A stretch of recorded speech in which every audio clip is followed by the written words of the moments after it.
Yo, how's it going, everyone? Today it's time for Blender again.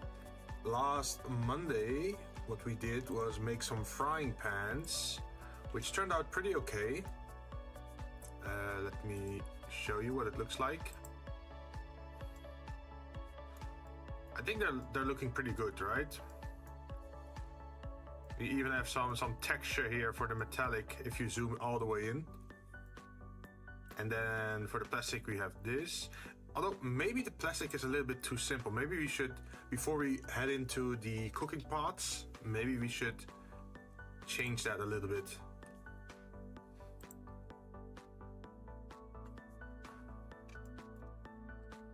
So, should we increase the roughness then, or?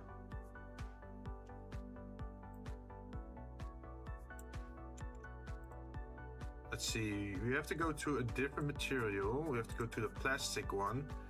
And then, just like with metal black, we have to add some texture to that. And I think it's color to roughness.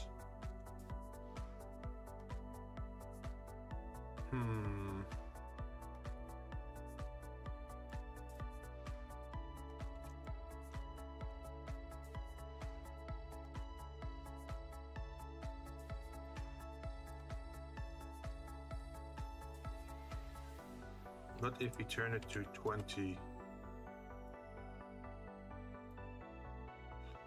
We can see some texture here.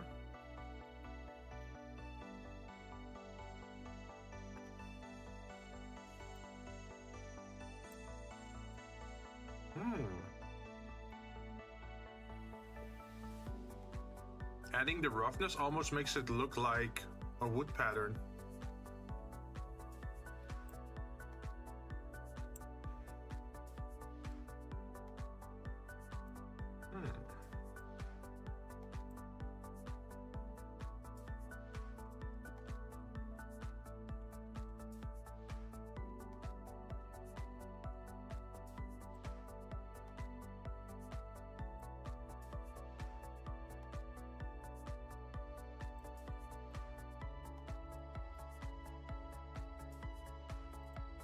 I think that looks decent, or at least decent enough. So, cooking pots.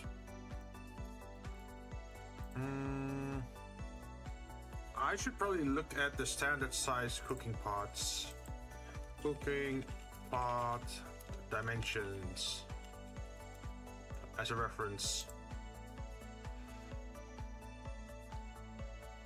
I see them of 18 centimeters, 22, 24, 26, 32, and 32 tall.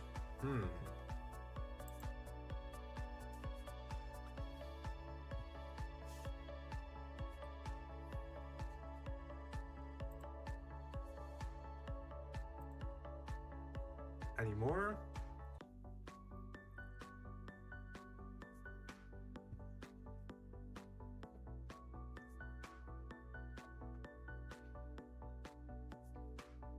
There's also one for 24 centimeters, but I don't like how it looks.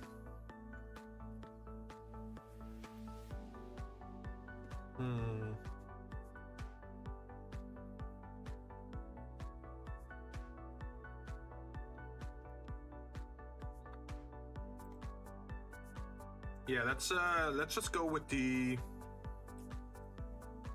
standard shapes. So we should halve those values then. And then add some circles, which will be 80 centimeters. No. Not 80. This one. And then we need one of 100. And then we're gonna add another one.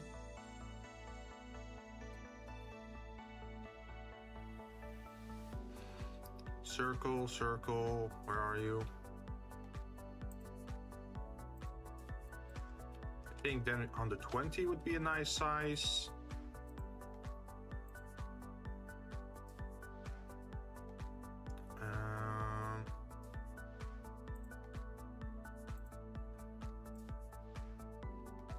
After that,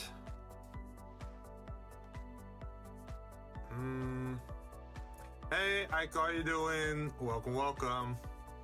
Hope you're having a good start of the weekend. If the weekend's already starting for you, that is. I am done with work, so for me, I consider this weekend.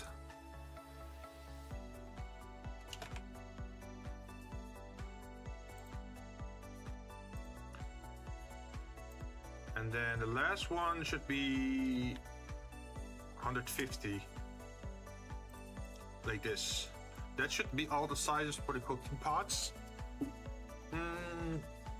Since last time we tried that hook thing, that's tomorrow for me. Well, Friday after work already counts as weekend, right?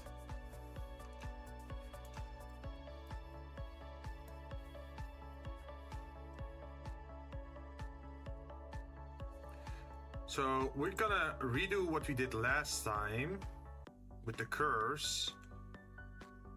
For example, the Bezier, and then edit object, grab everything, move it 1 meter,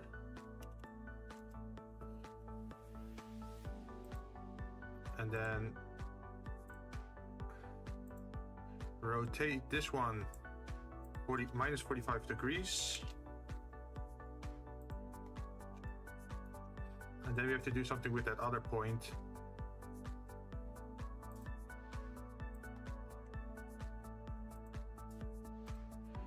We are gonna bring this all the way in. Let's see, there's only 2 points in this Bezier, right? Yep. Then we're gonna turn on our magnet so we can snap to the vertexes. And then we're gonna say we want to snap to this. And then we want to extrude. Also, I am good just watching John getting to become one with the ground even more. Oh no, yeah, he's trying to do ultimate, right?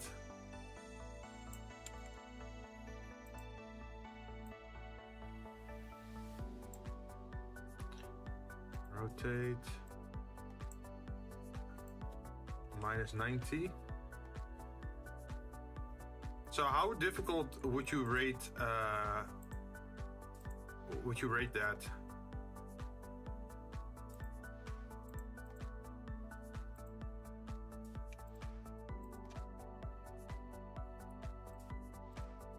Let's see, we're gonna add a screw. 360, 1 iteration, 32. And then we're gonna add a solidify for 1 millimeter. Well, maybe 1 millimeter is a little bit thin.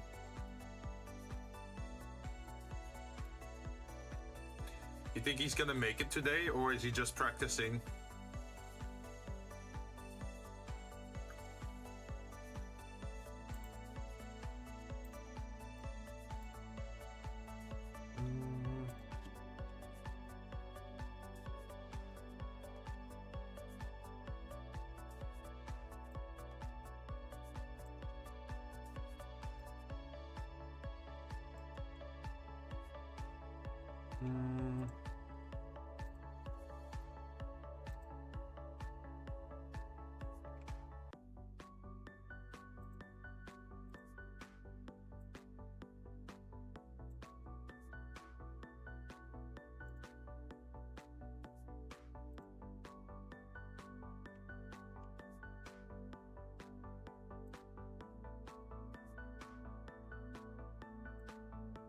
Let's see, can I snap this to selection to cursor?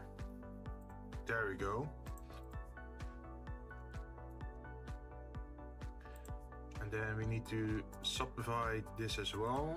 One extra, We're gonna say that we're gonna move this one upwards and then rotate it.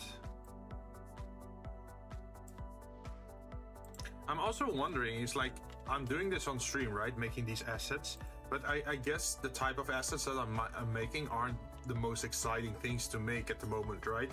It's like regular items at home, like cooking pots, frying pans, plates, what is it? Cups and mugs.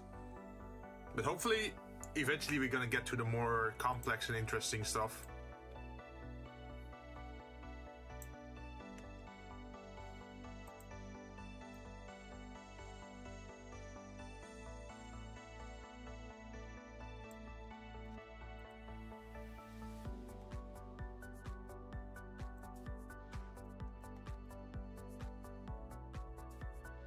This is the first time, so he's practicing, but he did manage to get the first fight to 20% HP. Ooh, nice.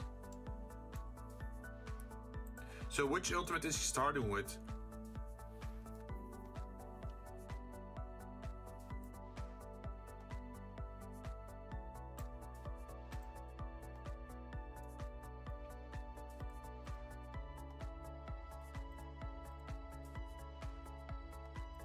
We should probably also add a material to this.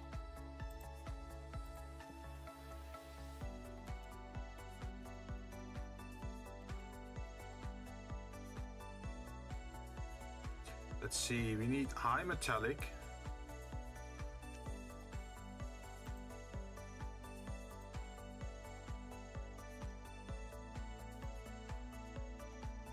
Low roughness.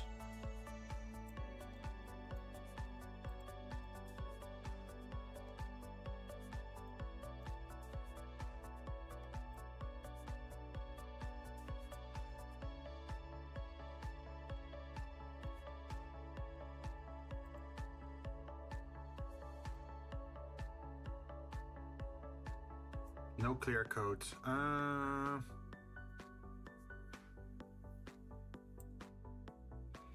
not sure about the sheen.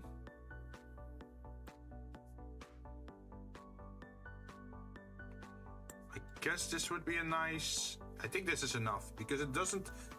well, it's not really chrome, right?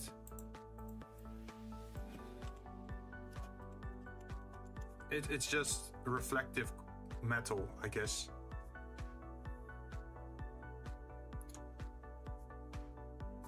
Ooh, and that is 4 fight, I think. Oh, you mean like 4 fights in a row?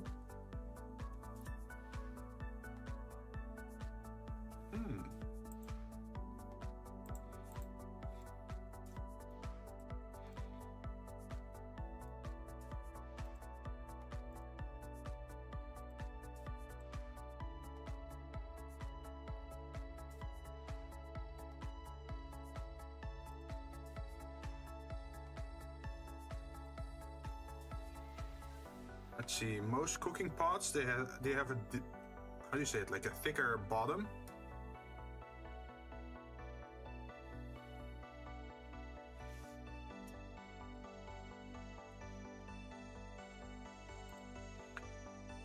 And they do seem to curve up a little bit more than this.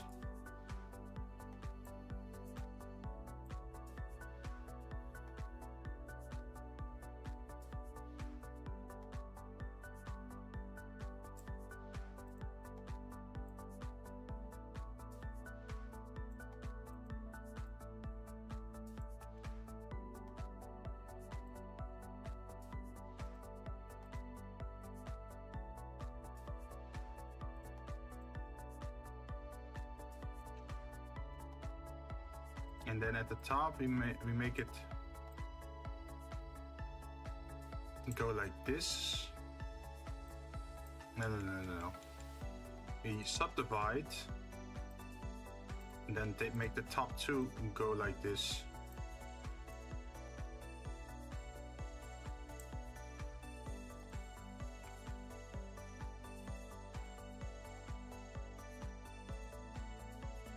See, and then we rotate this in a row, I think. Oh, have you done that one before or you haven't?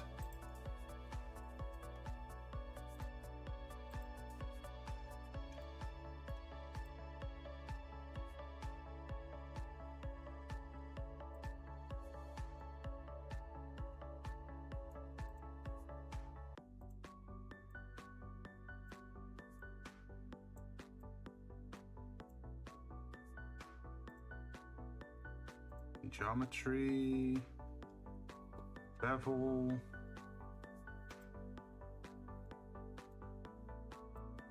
Yeah, that's not what I want. Darn it. I don't think it's geometry. There was something else.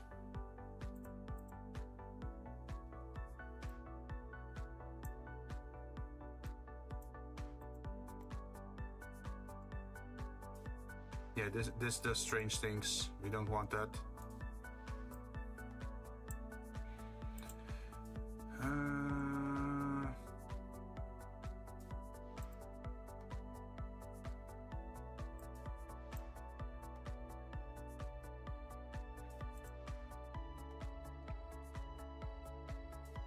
So we got the screw, we got the solidify.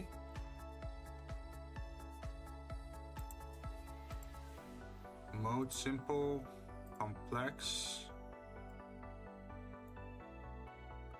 boundary, round. Does that work? Is that the one that I'm looking for?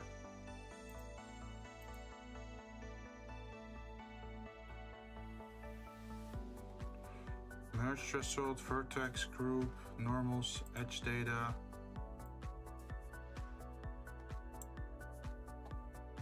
So what I'm always wondering is that the edge is always flat, but I wonder, is there a way to bevel this to make it round? Maybe if we bring it to 0, can we make it round then? It doesn't seem to be doing anything. Gouda's first, then second is Ifrit, and third is Titan, last is Ultima. Ah. So you're doing all three primals in a row and then you fight Ultima. And then you have to fight Ultima with the three primals, right? And this time he actually uses the ultimate attacks, I think. We can do it, Jinn, it's outside free trial. Ah.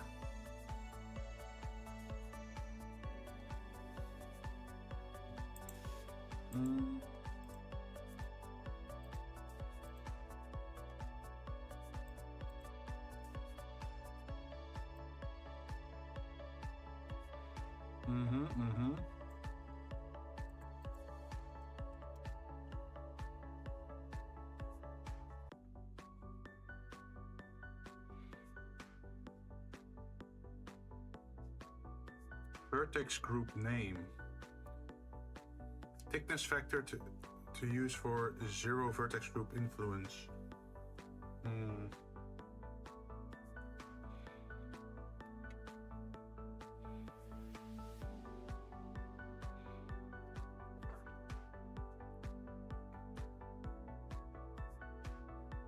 I am wondering,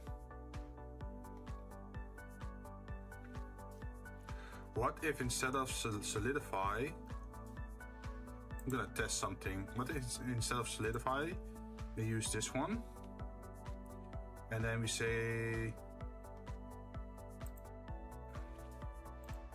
1.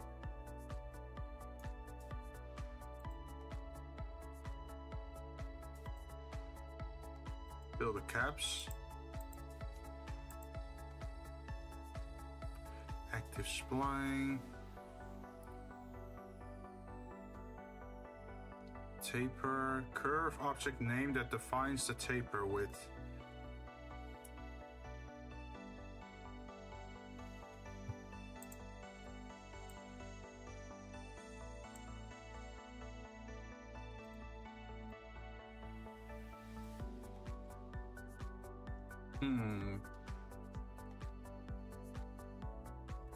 But we can do Alexander Ultimate, and you can feel the pain and salt then.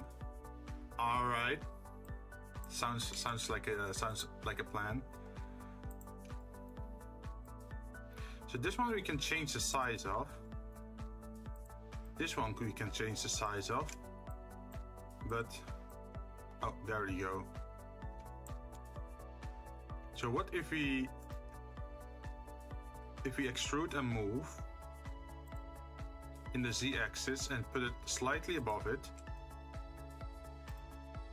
Can we change the handle type?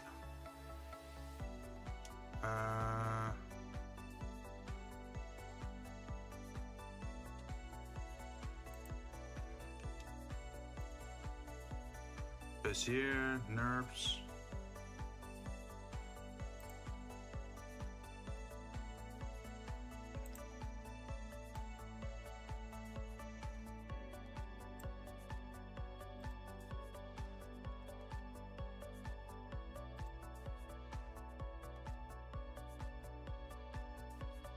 It's not really giving a rounded edge if we do this.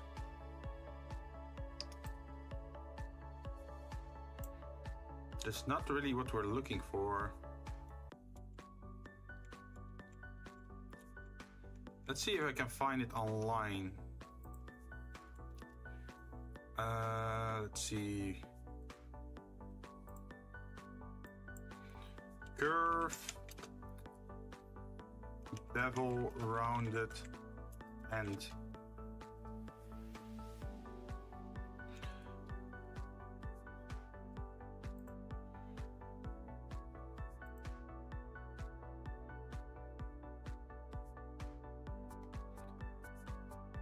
Now in development, okay. Resolution.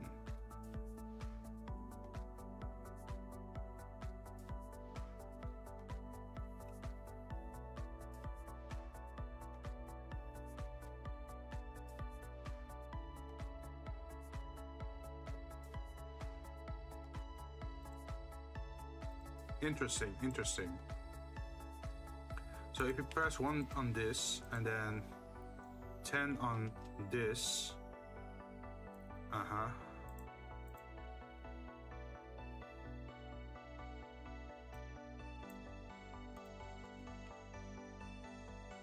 This does seem to be some sort of profile thing going on here, but it's feeling kind of.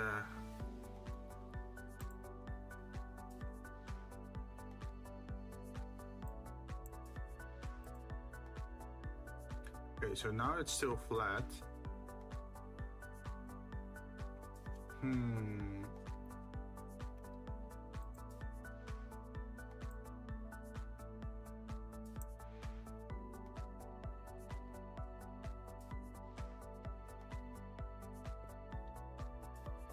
Let's see, also I'm not confident with my ability as healer with the ultimates. Also, Jinn, are you going to Fram? You mean frame?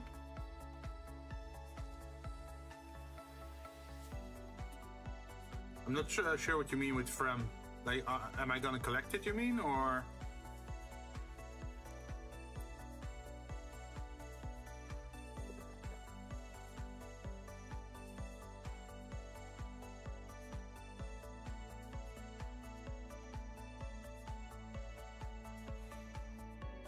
Let's see, what does extrude do? Okay, no, that's wrong.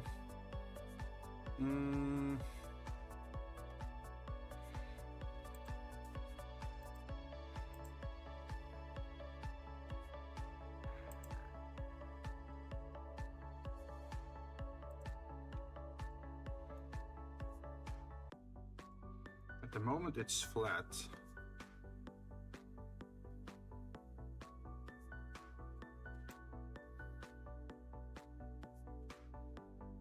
Wait, what's going on here?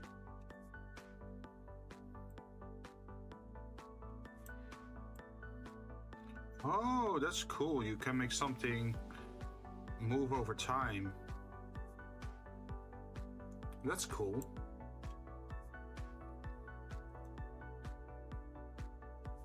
But that's not what we're looking for. Oh, farm. I'm not sure. I actually started the Anima weapon questline for Warrior this week. And I already got the first stage of the weapon, where it's sheeted, right? But I'm not sure if I should go for stage 2 and 3. But it does look nice. I think for Dark Knight, maybe I should go for the weapon skin from the, what was it called again? From the Golden Saucer. I think the Golden Saucer greatsword looks pretty nice. Although I haven't really played Dark Knight that much.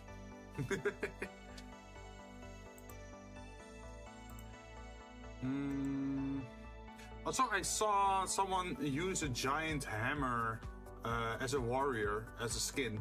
It was like a white hammer that was sort of like hollow on the inside. That one looks cool as well. So instead of an axe, you actually can use a hammer then.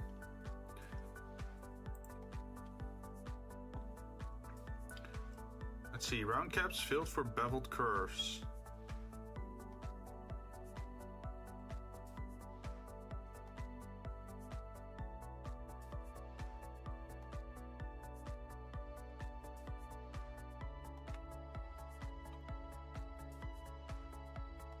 New curve panel with fill caps disabled. New curve panel with fill caps enabled and resolution 0. New curve panel with fill caps enabled and resolution 4.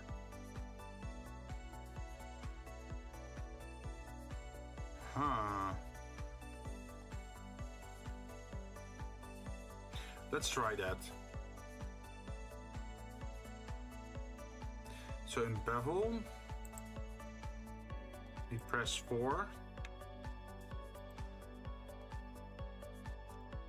And something's supposed to happen.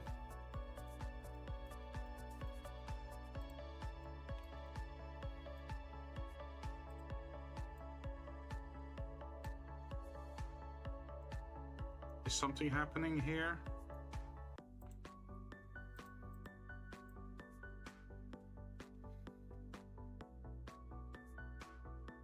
I do see some stuff happening, but not in the way that I am hoping for.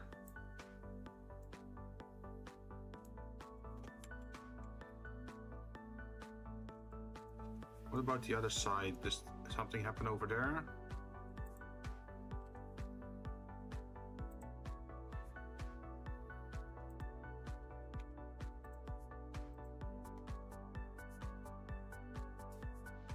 The thing that also confuses me is that over here, it's showing that if you do the fill caps, it gives you more options, but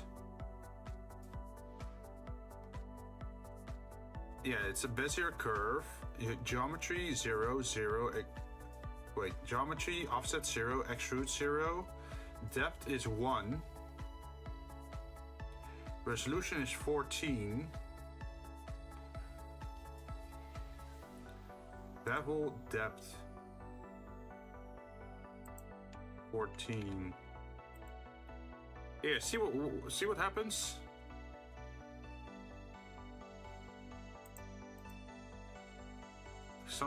Suddenly weird shit starts to happen. The only relic weapon I've seen was AST, and almost all of them are balls of light, and I don't want to get flashbang with my own weapon. Yeah, well, I think it's like stage 3 of most weapons look kind of normal, right? I don't want to go all the way with my anima weapon, but I think like up to stage 3 maybe on the warrior would be nice. At least that's what I'm thinking about. I'm not sure yet.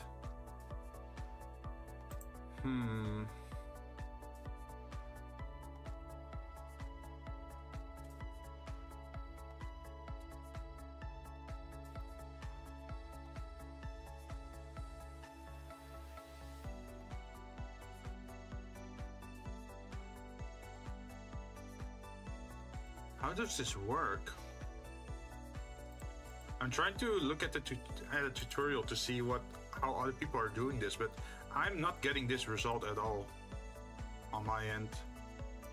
Wait, what if we turn off the screw modifier?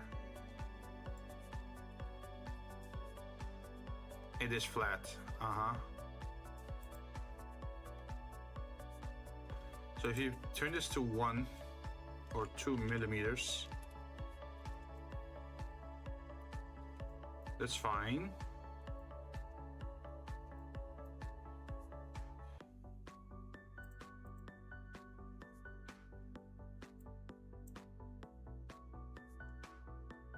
Oh, we can make some interesting stuff with this. Look at this.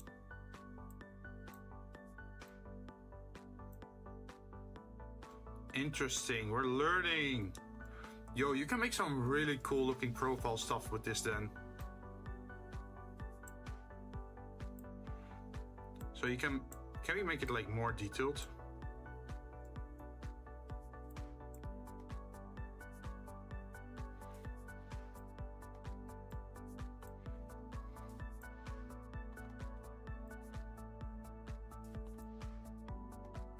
Look at that. Wow.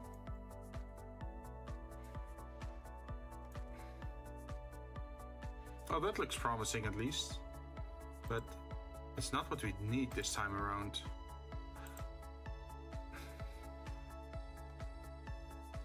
It's not based on object either. It's just round, right? 2, 3, 4, 5, 6, 7, 8.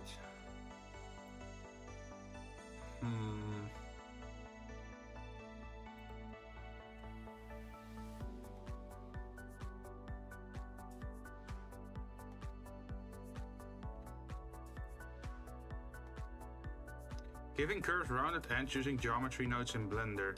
Yeah, but I don't want to use geometry nodes.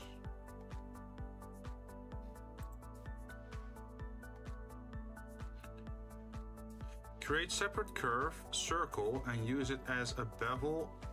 Wait, create a separate curve, circle, and use it as a bevel on the curve. Now the thickness depends on the size of the curve circle.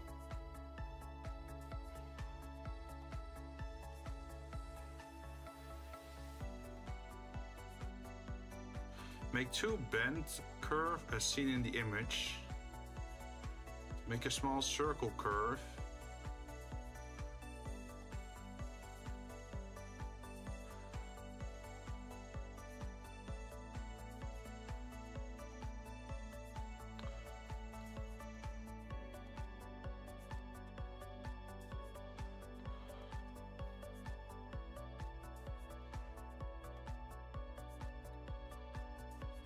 Proportional editing. Poke the face, subdivide with several cuts. But that's not what I want to do.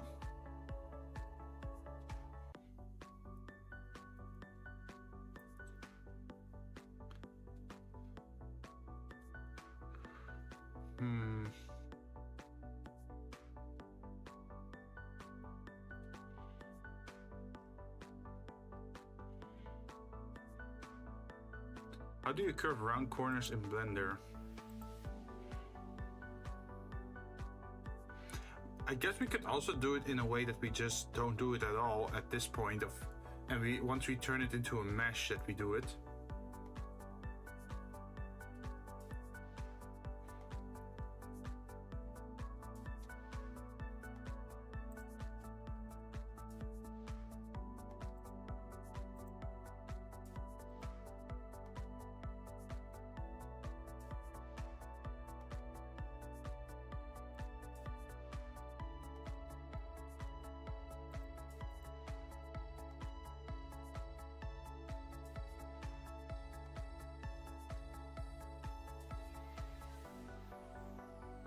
Yes, that works as well. So what we're now gonna do is, let's see, snap, cursor, 3D. No. We're gonna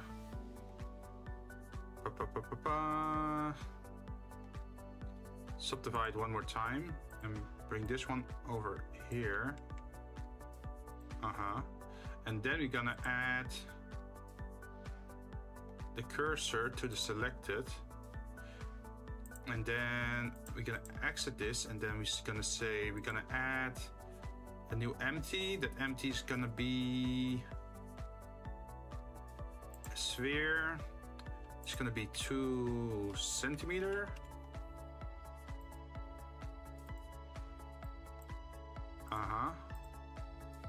And then we're gonna edit this again. And then we're gonna select these points.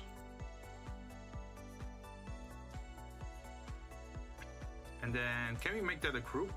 Is that possible?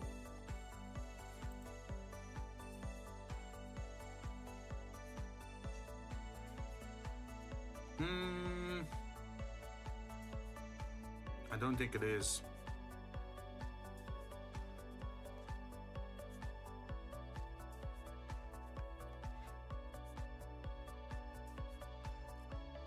Okay, what if we turn this into convert to a mesh?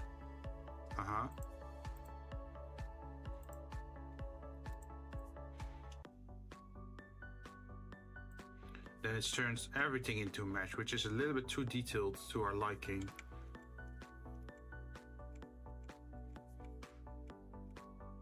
So what if we turn the screw and solidify off, and then turn it into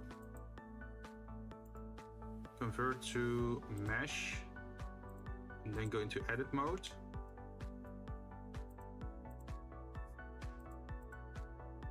What if we now add the screw?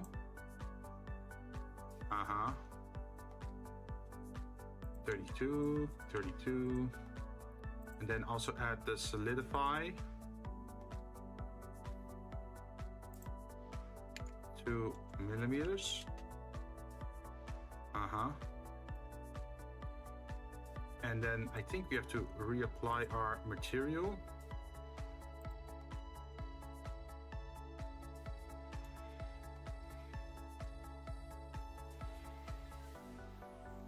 Go into edit mode. No. Modify 180 degrees. And then go into edit mode.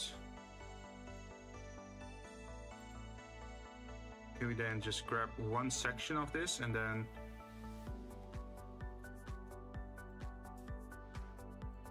gonna do plus till we find the horizontal area like this, and we can probably turn that into a vertex group, right? Assign radius wall cooking pot radius wall. We say assign, then go back to modifier. We can say, can we add a hook here? Is that possible?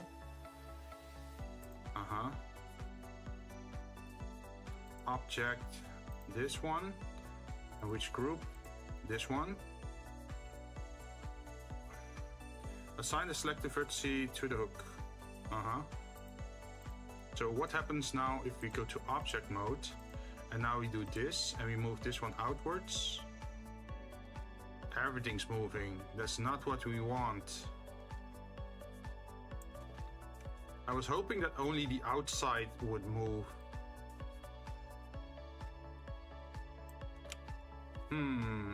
So what's going wrong here? Oh, I think I know, maybe. Maybe it's the order of things. So what if you do this before everything? There we go, look at this. Ta-da!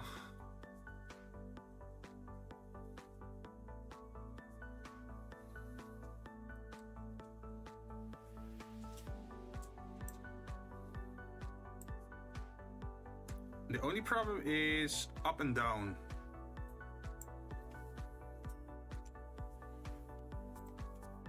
So I guess we should be a little bit more selective in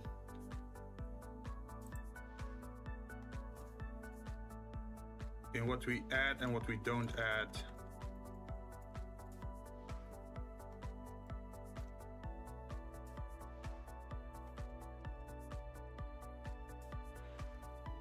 I think reset.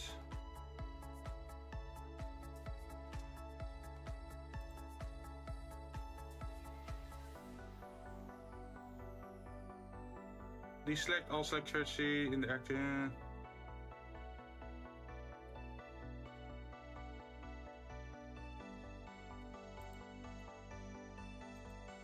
We select all, we remove.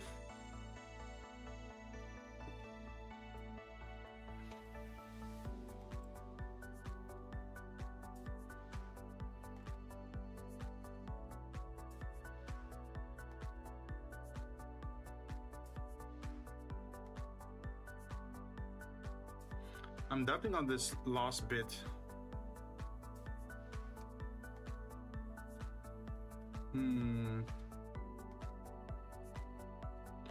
Yeah, let's just add it. And then we assign it again to this one.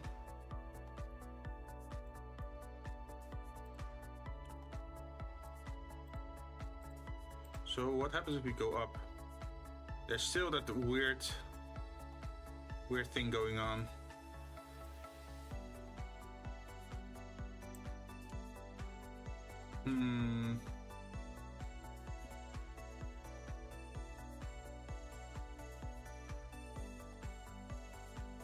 Should I add a second hook for the vertical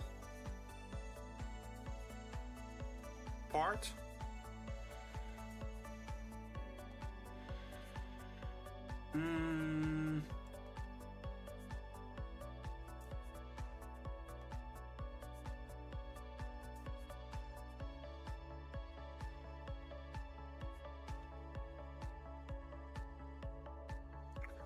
We could do that.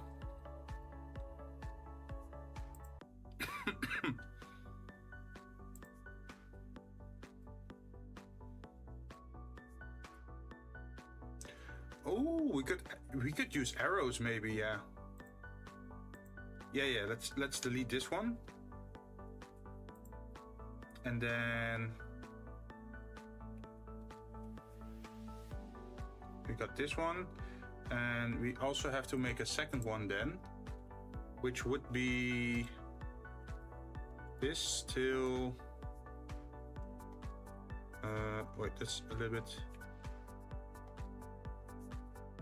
so something along this line, and then we're gonna assign it to that group, and we're gonna call it cooking pot wall height. And then this one is gonna be wall radius.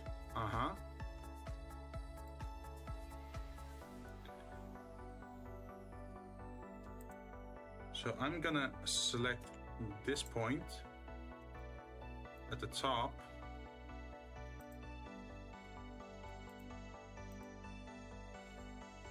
And then I'm gonna say snap 3D cursor. Cursor to selected. Oh, we have to be in edit mode. Okay. Snap cursor to selected. And then we go to object mode, and then we're gonna add an empty, which is gonna be a single arrow in that direction. And we're gonna call that one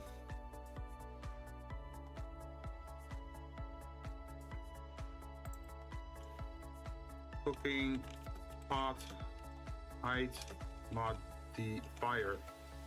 And then we go to this one, and we're gonna say this one, and then we're gonna call it to the height.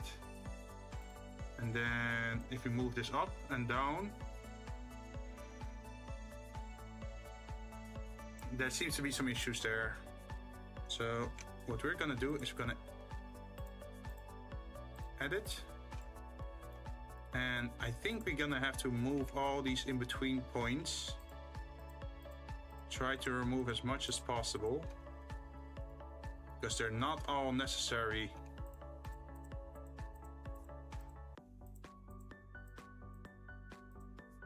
I think this should be good.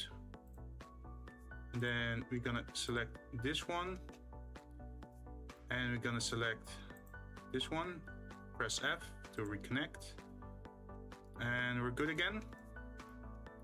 I guess we could do the same over here, right? We don't need all these in-betweens.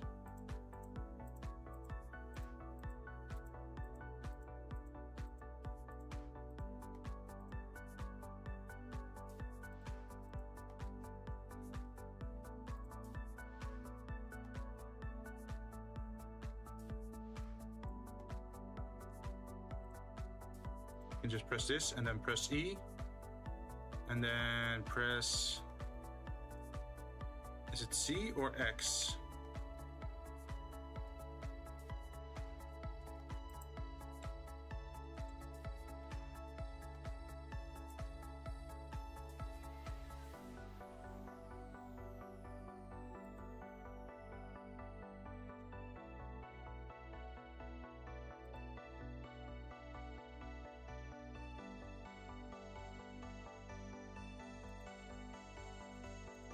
That we'll have to make do for now.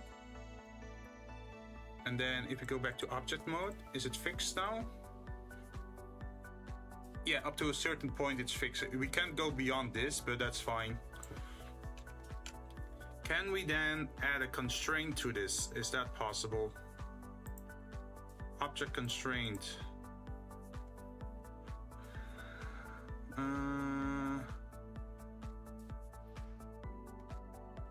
Limit distance.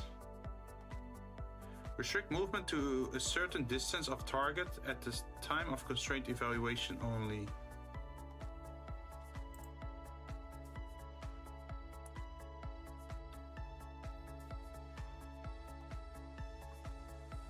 Clamp reach distance. No, it's not distance. It is limit location. I think.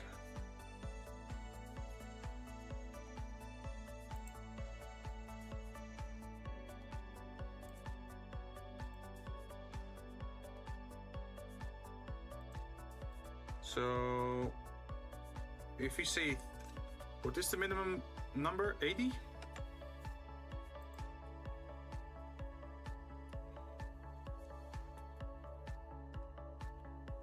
And then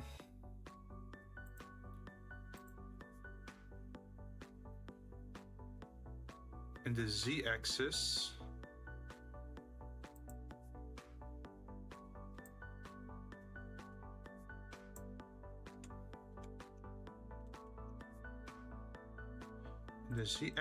if I say 80, I say 20, if I say 30, 40, 50,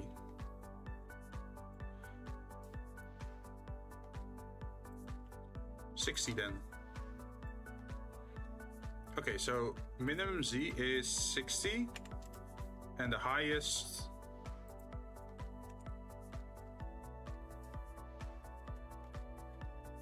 it's gonna be 120, so 12 centimeters tall. Although a 6 centimeter high pot isn't really that high, huh?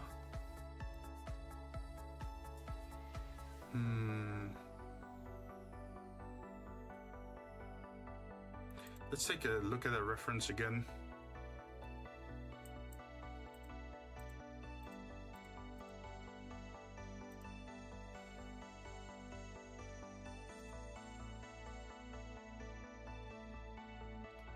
"14 centimeters. I guess the height doesn't really change that much over the pots, huh? Oops. So let's see, the minimum is 90 and tallest is 120. Nah, that doesn't make sense. I need a ruler. Ruler, ruler, ruler, where are you?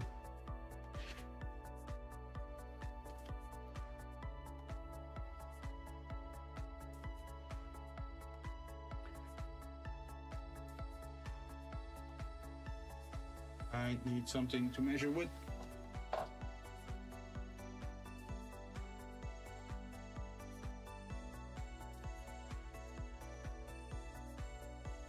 $90 makes sense.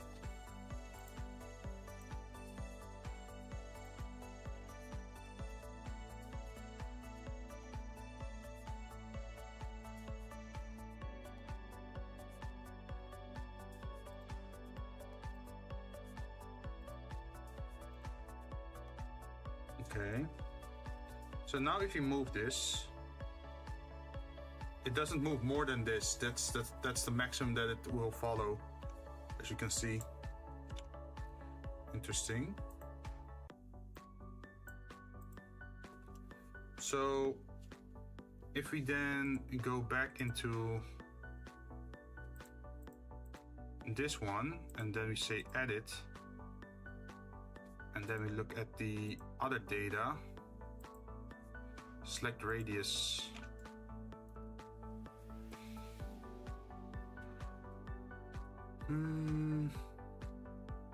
That's still correct, I think.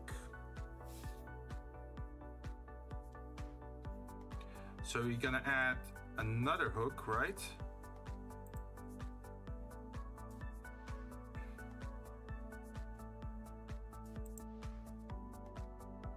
And this one we call a radius.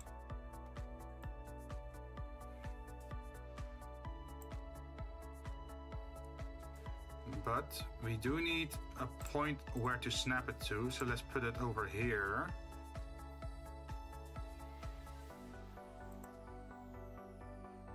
And then we say mesh, snap, cursor to selected. Go to object mode, add a new empty, which is going to be a single arrow. The single arrow, it's gonna have to rotate, I think, 90 degrees. Yes.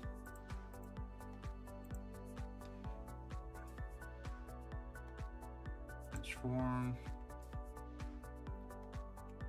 What was it? Shift A or Control A? Rotation, apply. And then we're gonna grab U and call it cooking pot radius modifier. And then we're gonna go into this one, and then we're gonna select this one. So what happens if we now pull this one?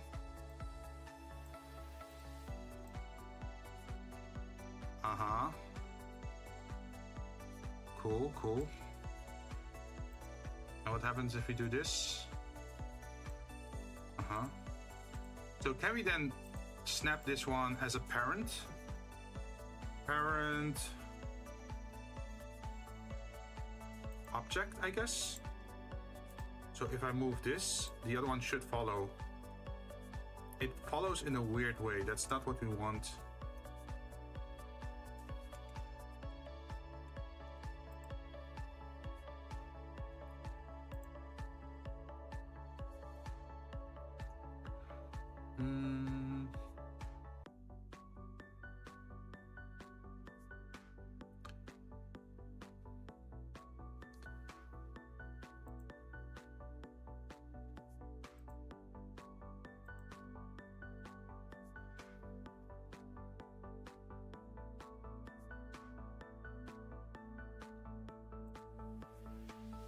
It's still doing the thing that we want though, so should I say this is mission success or?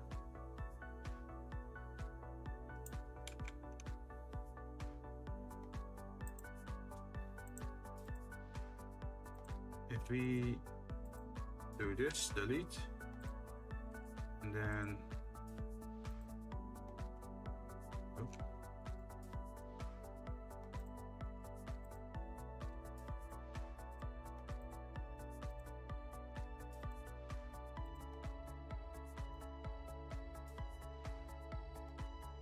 I guess we can then snap cursor to world origin and then select, I think it's this one, right? Yeah, just this one.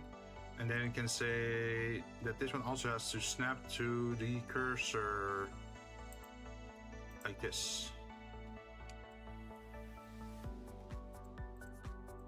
Okay, cool. But this is just a path at the moment.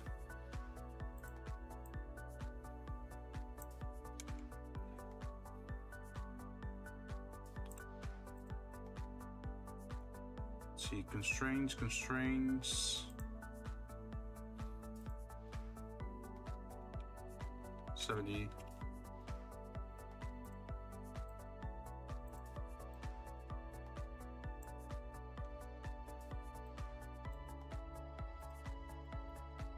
And this one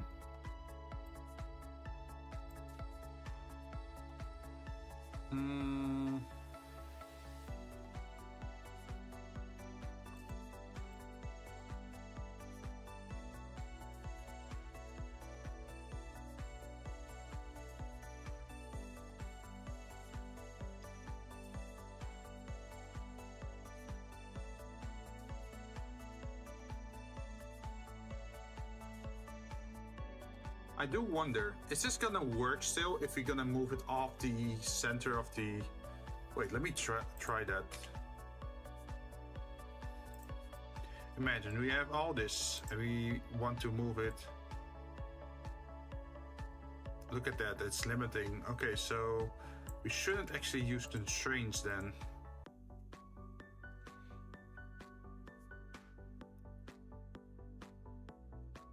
Owner. Constraint applied relative to local coordinate system of the object. Custom space. Constraint local space.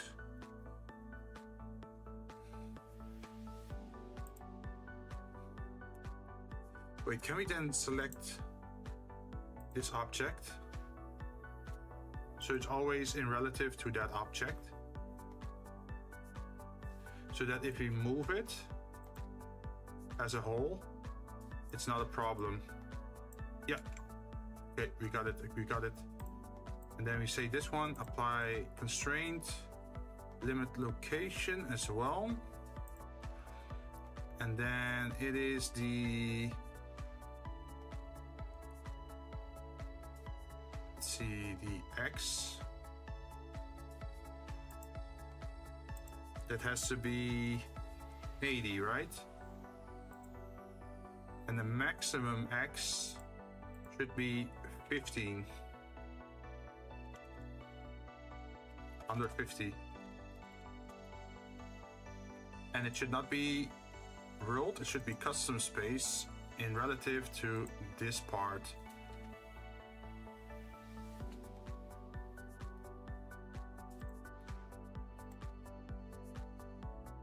Then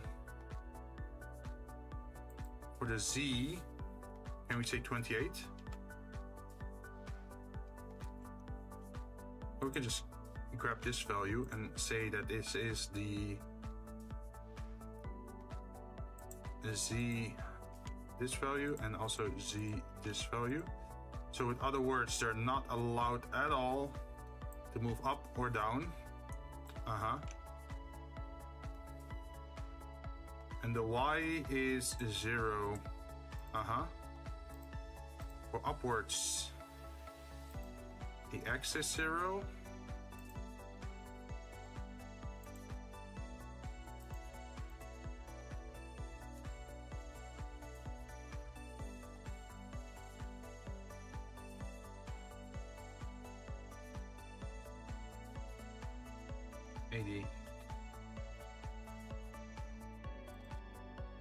Oh, no, it should be this value.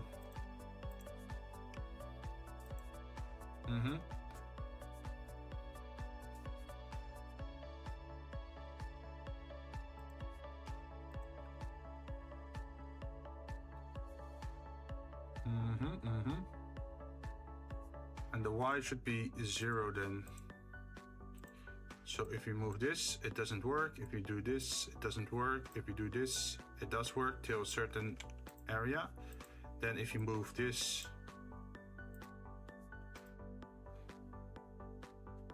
why is it not moving outwards?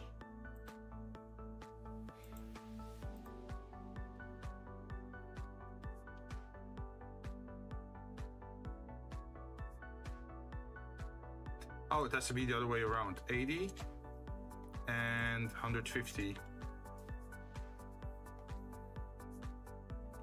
So now if you make it smaller, that's the smallest radius and smallest height. And at maximum, we can do this. And for this one, for the height, we can do this. That's the maximum size we can go for with this thing. Cool. And it's all relative to this object at the moment. That's pretty cool. You can use empties for this kind of stuff.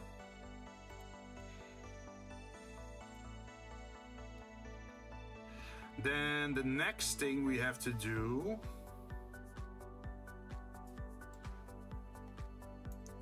is make this rounded.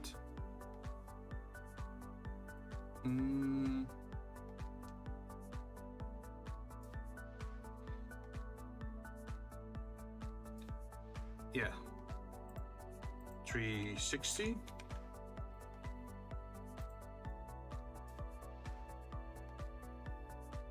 And now we have to attach the points on the end, right? Now we can do that in two ways. We can make something like this, what we have over here, or we can have like the double handle kind of situation. I think I want to go for the double handle. So I think we're gonna start with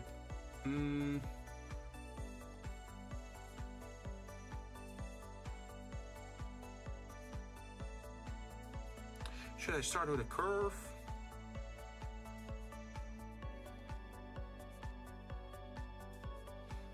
No, I want to start with a cube, I think.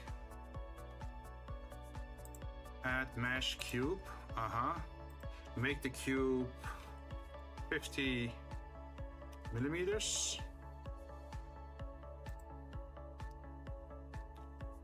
And then go into edit mode. And then reduce that by 40. No. I said reduce, not increase. So minus 40.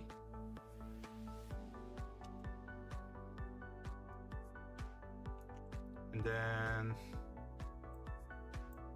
I think we have to add it plus 25. And then I think we have to halve this one. 25. Okay, that's a good start. Then we should probably move this object away from the center here. Move it over here. Oh, no. We're gonna go to object mode and then move it over here. And now we're gonna enter edit mode, and I think I am gonna cut this twice. Should I do it twice? I could do it 4 times as well.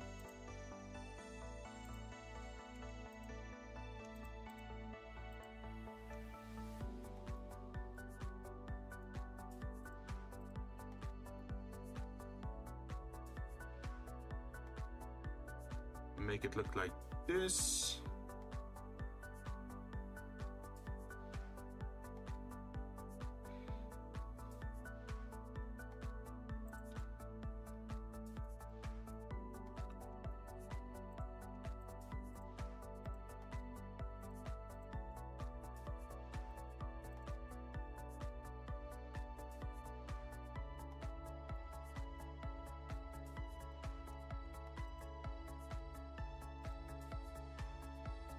Turn on magnet snapping.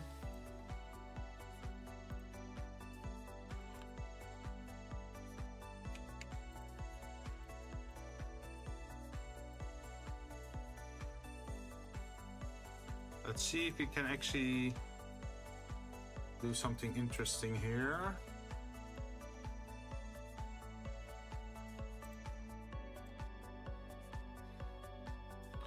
I think I want to bevel this. Do I?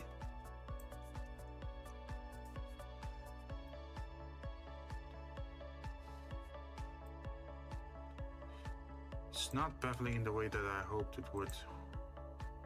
Wait, what if we do it like this? Also not what we want.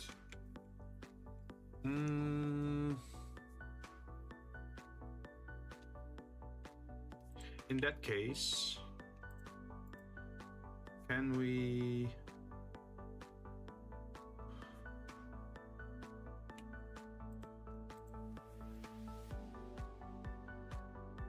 merge at center, and then merge center,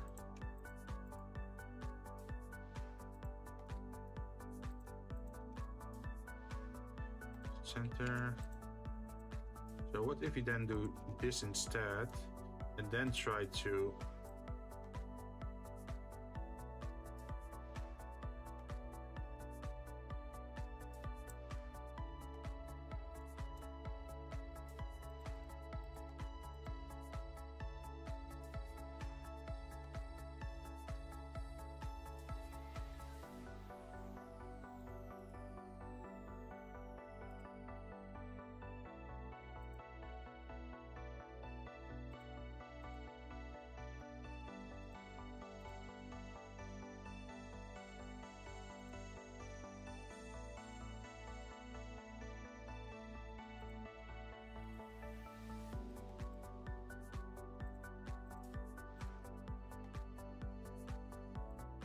No. I think we have to grab these corners.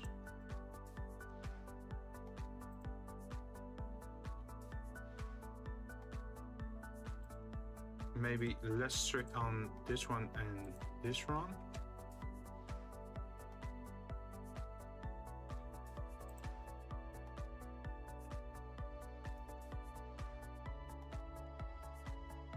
No. What about loop cutting this into 4 pieces like this?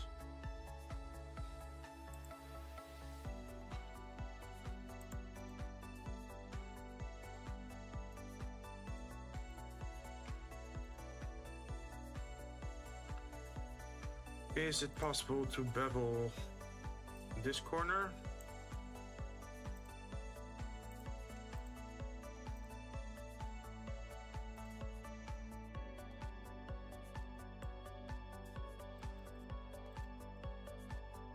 Yes, it is possible.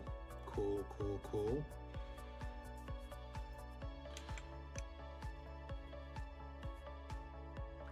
If we can do it over there, then it should also work on the other side.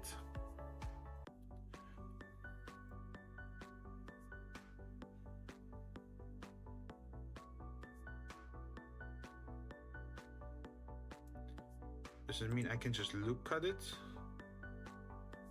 Well, not necessarily. I can just manually do it, I guess.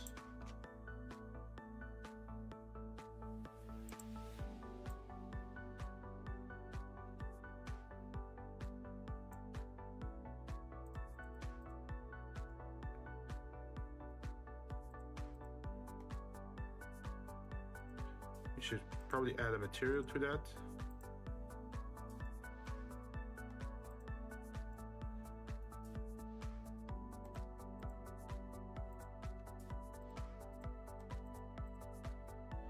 Then we should probably add something like this.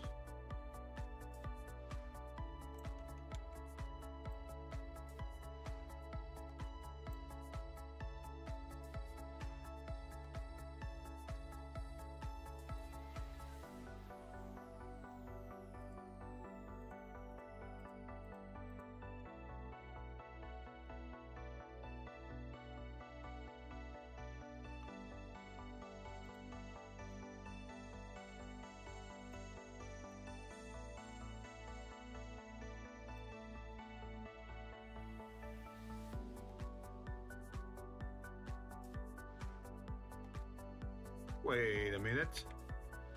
Can't I just...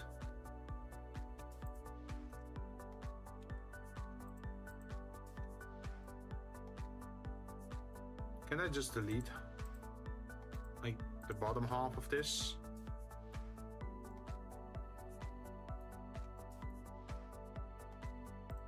I think I can. Delete faces. Delete faces. And the modifier mirror.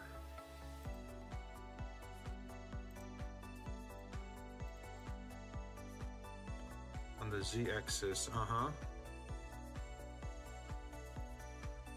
and then move you down.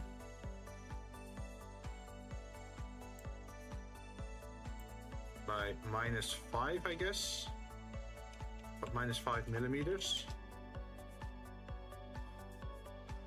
And then merge everything that is within 0.2 millimeters.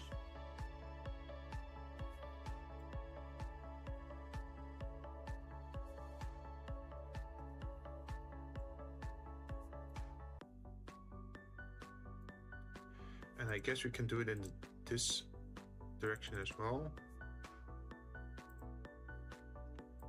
where we can just say delete this faces.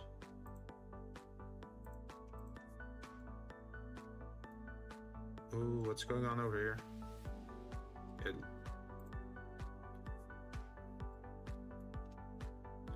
And then we press E, and then we press Z. Attach it to that point, and then from there to there.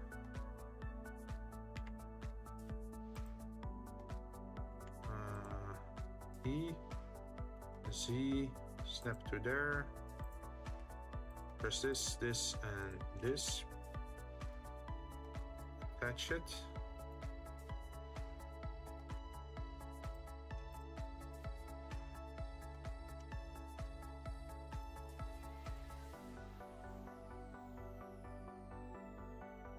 Does that work?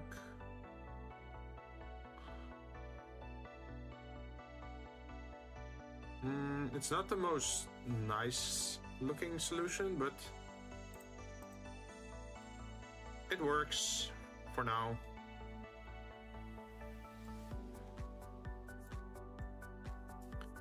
And now the last thing we have to do is attach these things together.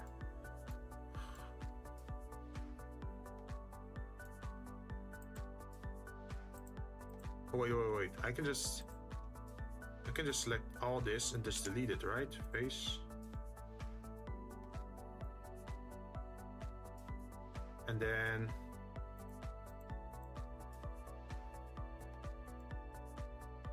yeah, I can mirror it.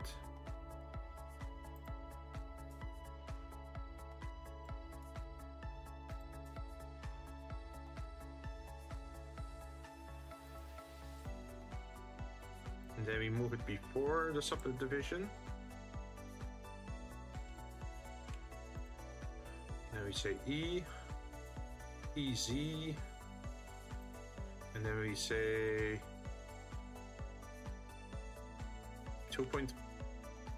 minus 2.5, I guess. No. Well, we can just snap it to this. And that works as well. Oop.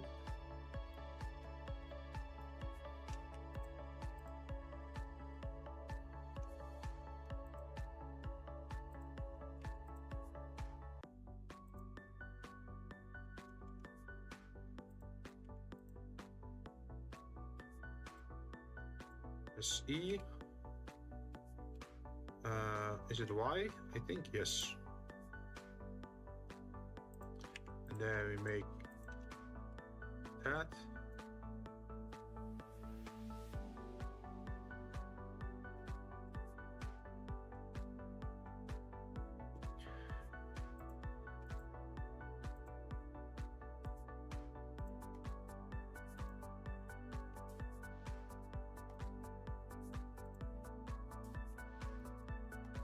Cool. Now this is still a problem over here.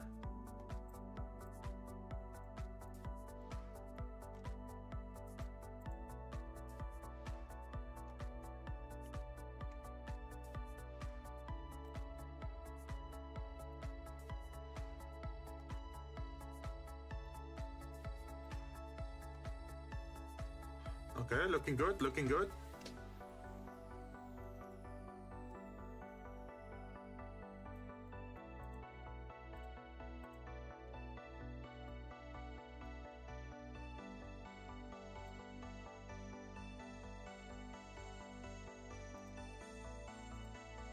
Is it possible to move this inwards?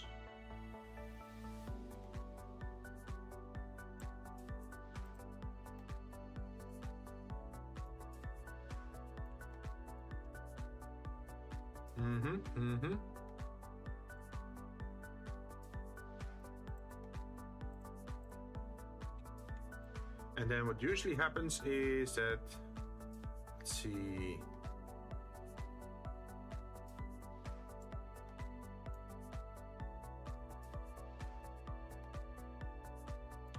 How do I approach this? How do I approach this?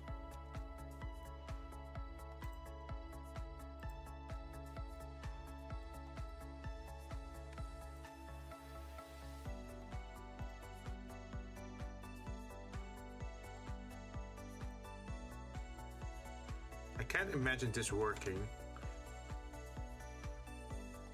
Maybe another inset face?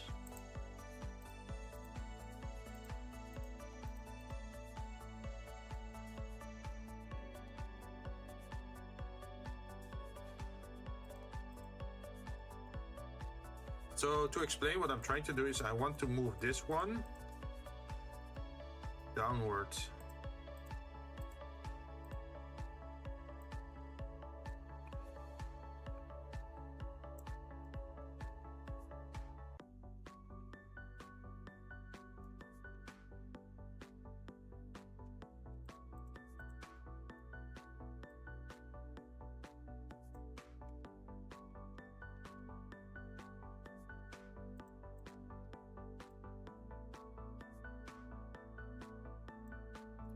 That works.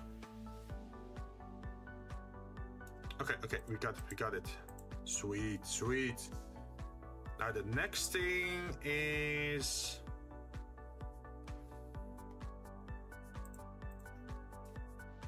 select this thing over here and then say cursor to selected. Go to object mode, add a curve, Bezier, make it a lot smaller, like 50 millimeters.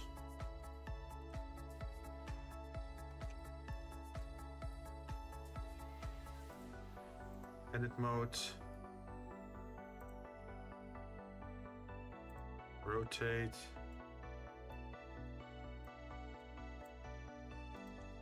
minus 45 degrees, scale it down, move it, over there, and then also grab this one and move it somewhere over there.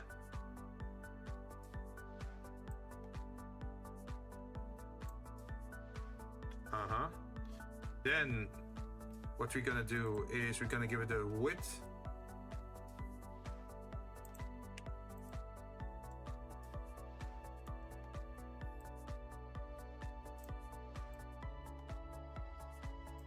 And offset it 1 millimeter. 2 millimeters? -1. -2 then?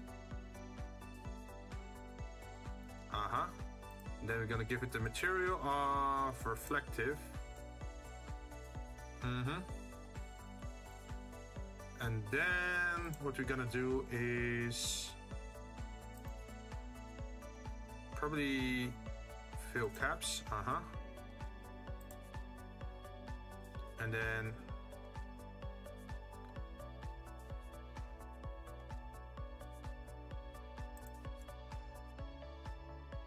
rotate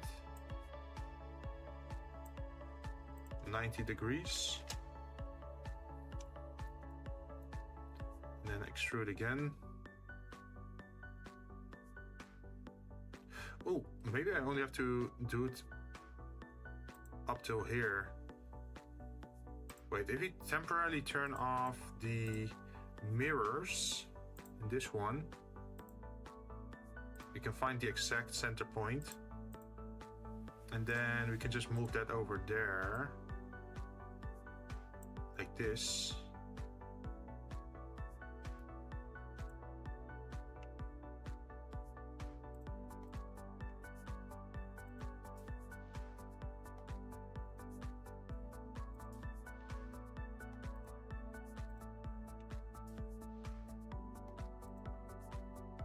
Perfect.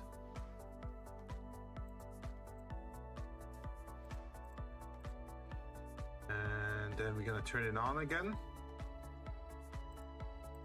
And then for this material, we're also gonna add a mirror to the, is it the Z or the Y? I think it's the Y.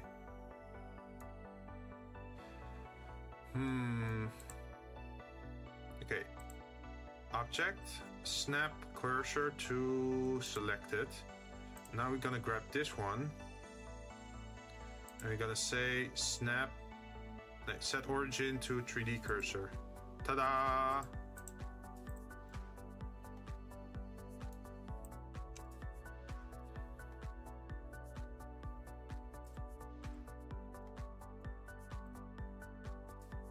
Now we're gonna extrude out again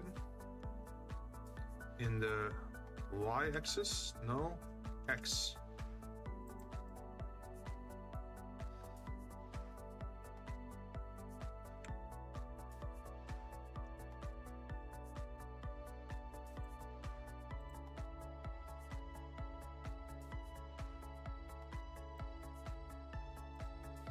Minus 90 degrees.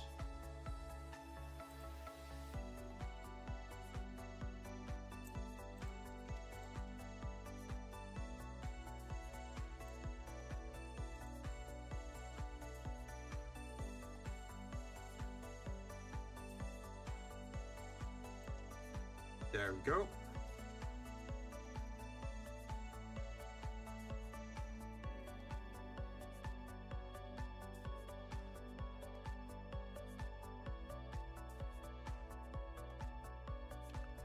And then extrude.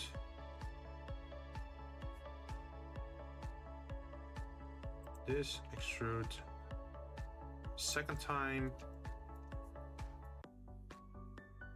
And then I wonder, can I just do this?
Yeah, imagine if we have it like this.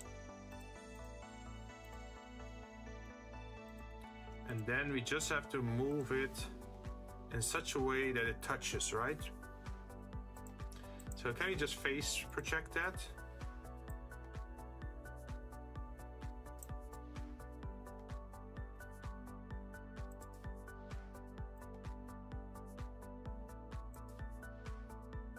Sort of like this. Maybe a little bit higher.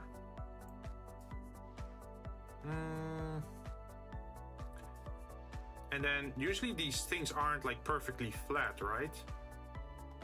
I think usually they're like angled like this. And then go to object mode. We're gonna select you and then edit mode, and then gonna select these two and then activate this again. And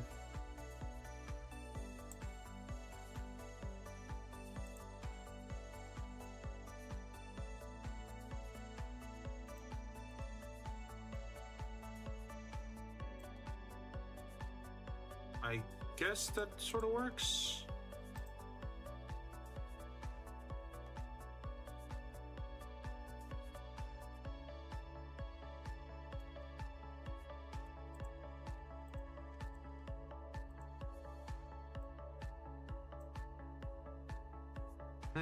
Is this big enough, or should we make it bigger?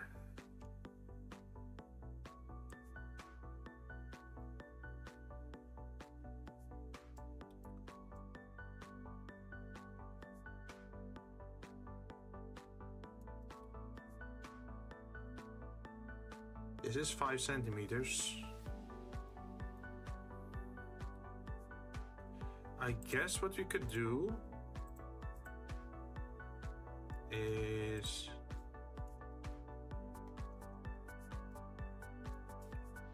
go to local and then move it outwards a little bit more. 10 millimeters. Then we can grab the center thing and also move it.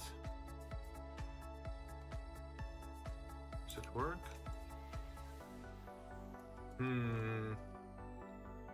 It does not work as well as I had hoped. Wait, what if we go back a little bit? Let's go back.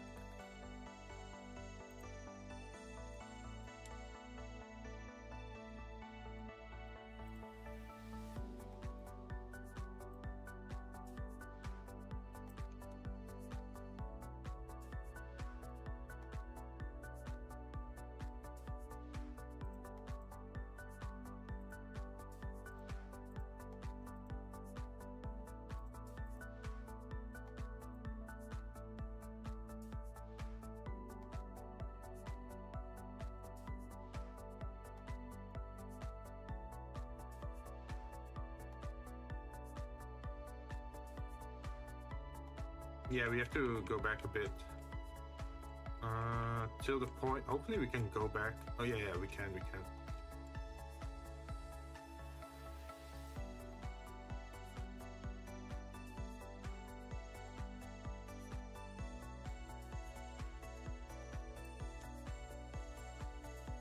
Edit.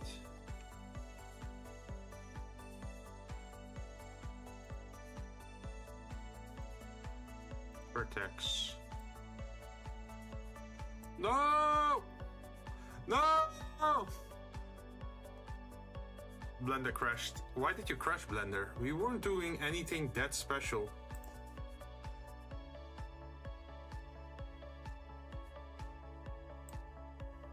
Please recover last session. No! No! We lost our pots. Oh, that's painful. That's painful.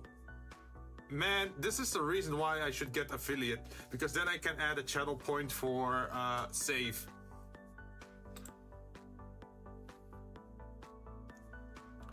We were so close to finishing it though. Man.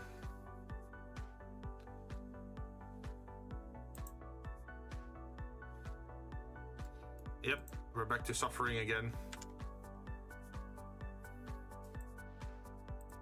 Well, at least we now know how to do it. But man, I'm salty now. Okay, let's save. Is there like a way to set up like an autosave function?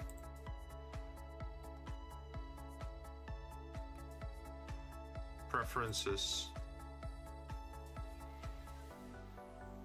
Save and load. Blend file, save prompt, file preview type.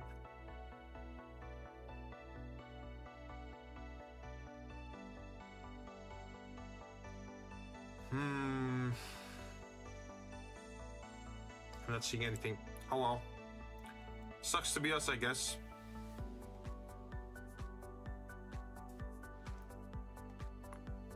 So this time, let's do a circle, and the circle is at max gonna be, what was it again, 80? And then add another circle, gonna make it 150.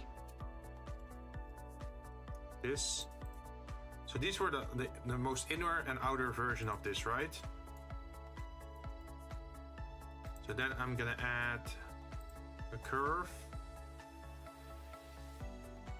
a Bezier circle, no thank you.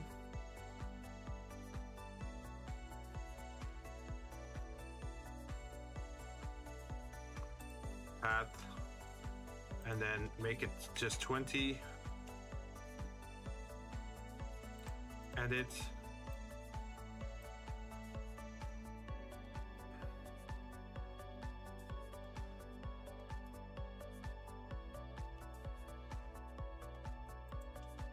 Wait, 40 millimeters.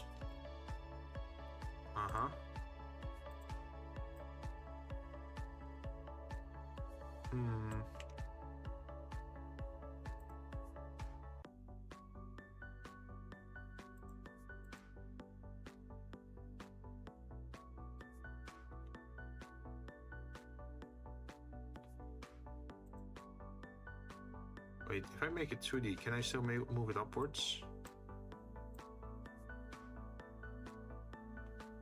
Yes, okay. If I rotate it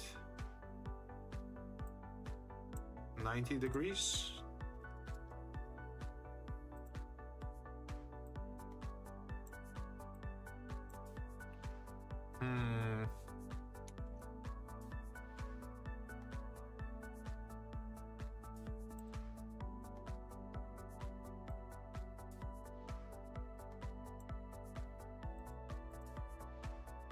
If I were to rotate you over here 90 degrees, that should work. And then Control A? Control A, rotation, edit mode. We're gonna reapply our, what was it again?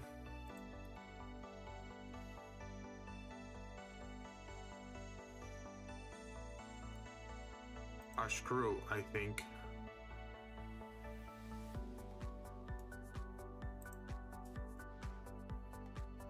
The y-axis,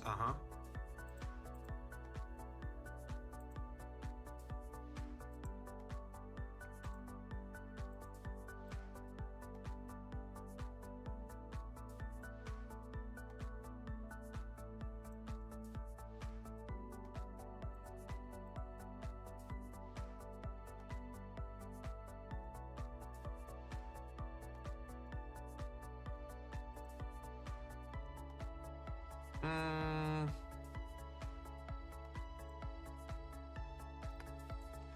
20.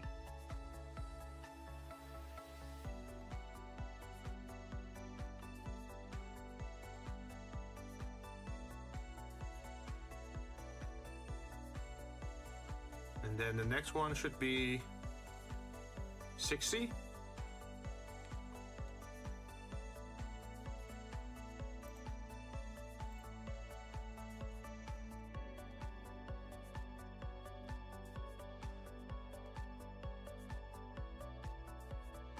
And then the X.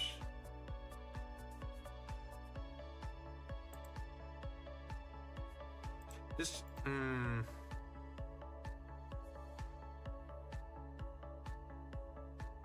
toggle cyclic or... Oh, that could also be a solution. It's gonna be more problematic though to make.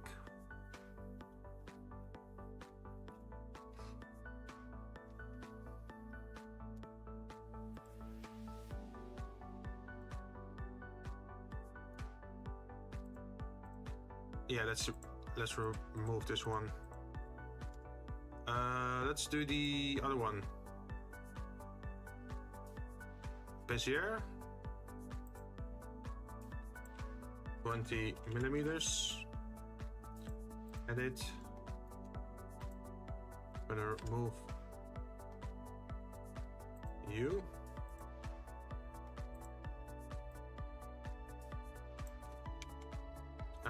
Let's see, add, no. Snap selection to cursor. Extrude on the x-axis.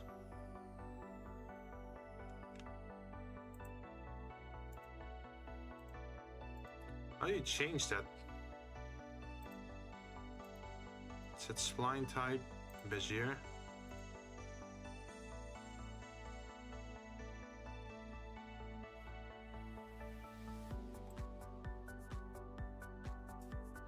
Screw.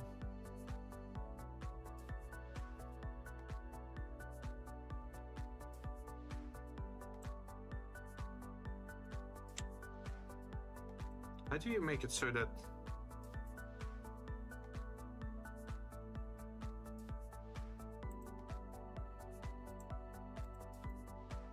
second set spline?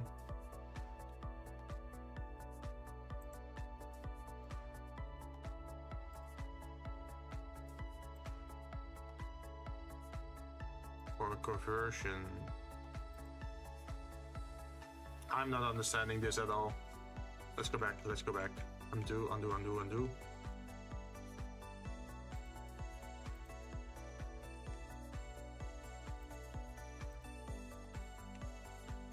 Then we got this part.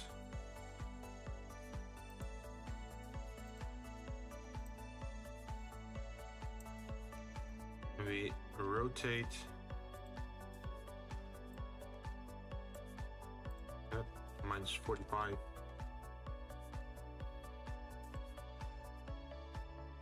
And then gonna snap that to cursor. And then we're gonna E.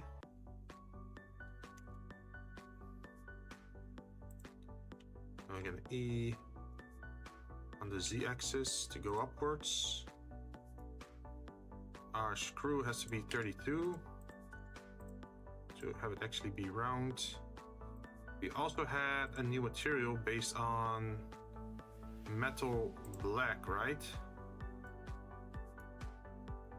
And then duplicate, and then reflective and no cooking pot metal,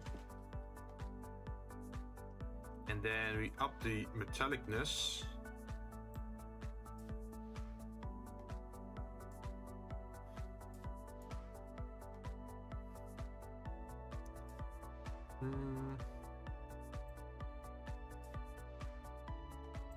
Oh, that's pretty cool as well. Look at that.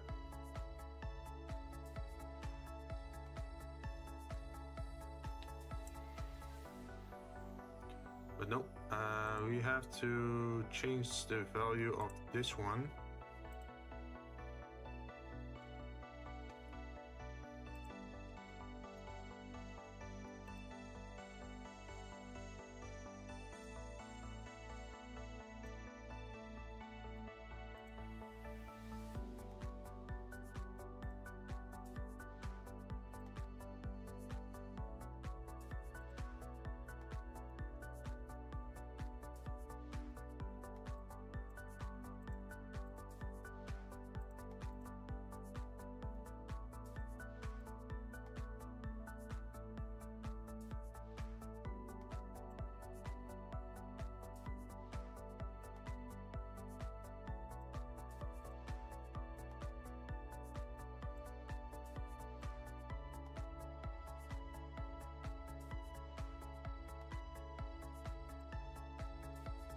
Yeah, I think we had something like this.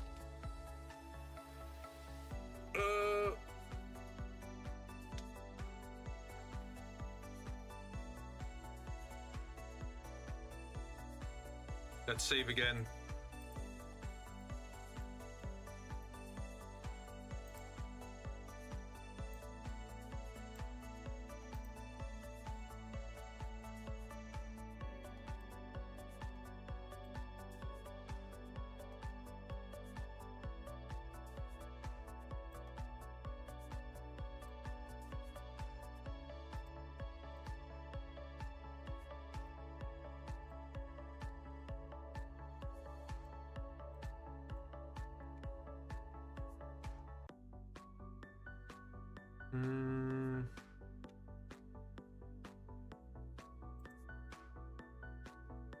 What's happening over here?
I feel like we're missing something.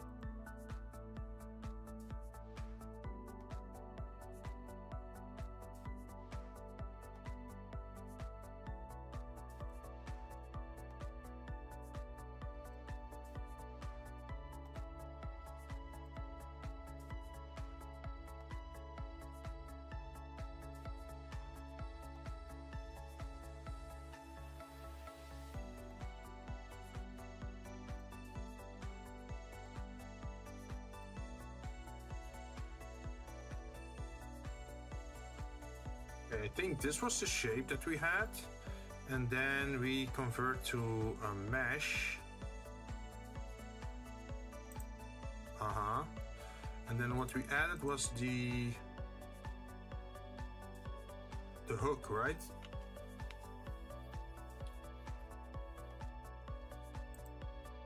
Okay, edit.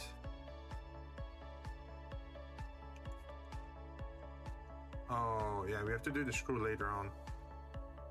We're gonna convert this to a mesh, and then edit mode. And then we see that there's way too many detailed things here. We can just remove that. Then we select this and this, press F. And then we also remove this. Then we select these two. Select these. We're gonna give that a name, assign height, cooking pot wall height, and then the other one was including this bit, and that was cooking pot wall radius. Assign, and then we go to modifier. We're gonna add the hook and another hook,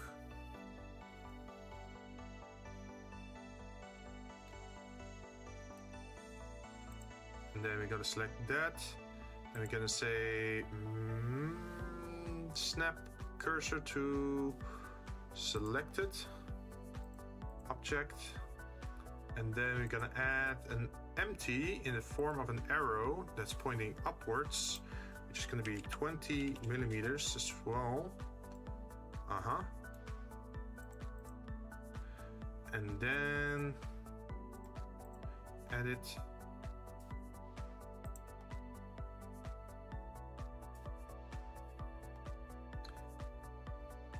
Gonna mesh, snap cursor to selected, go back to object mode, and then add another empty, single arrow, and we're gonna turn that 90 degrees.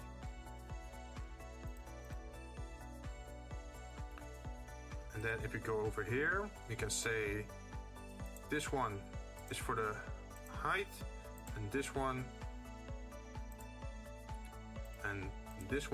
is for the radius.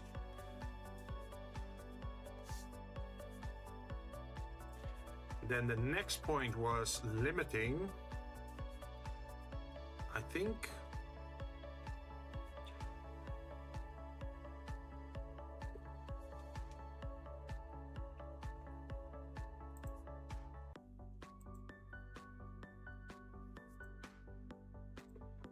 Custom space limited to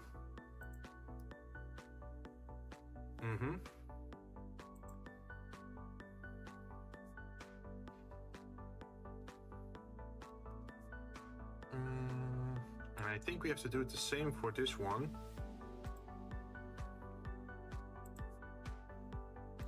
Custom space.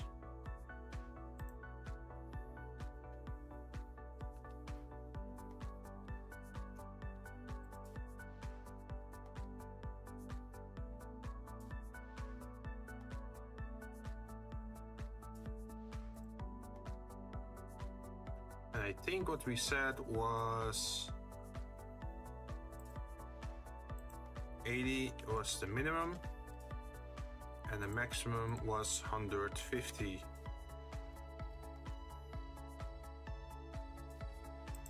Right?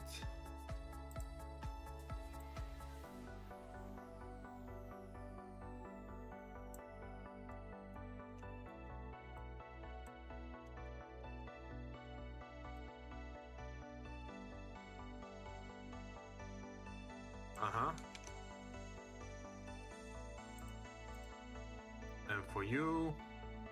Wait. There was more to this. The Y is 0 and the both is 0. And then the Z, was that the value we should copy?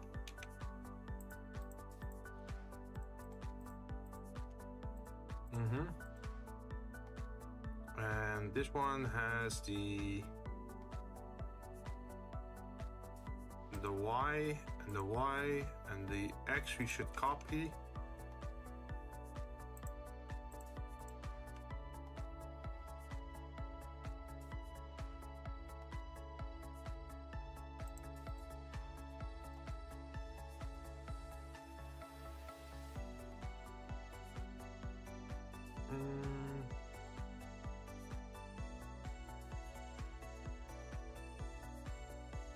Or should I turn the X also to like 80?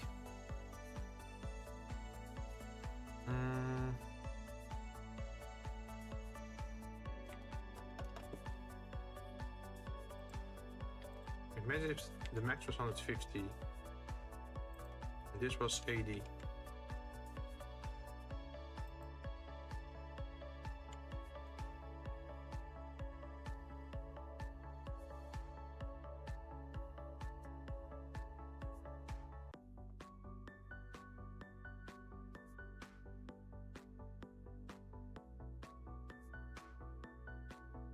Can even have a vertex group selected.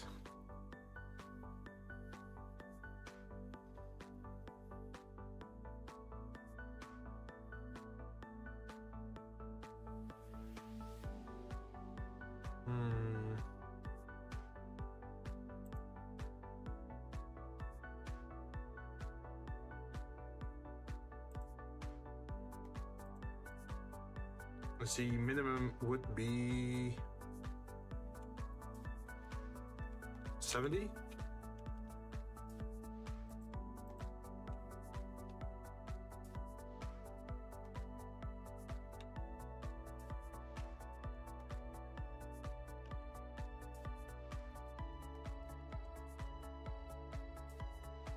there's something weird happening in between there.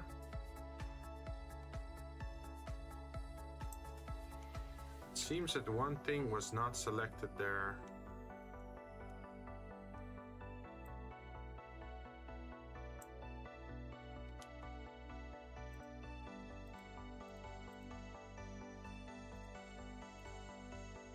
So if we go to the datasheet again, and we say select, you can see that one thing is not selected in there. Assign.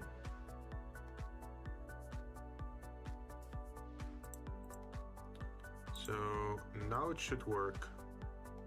Yep.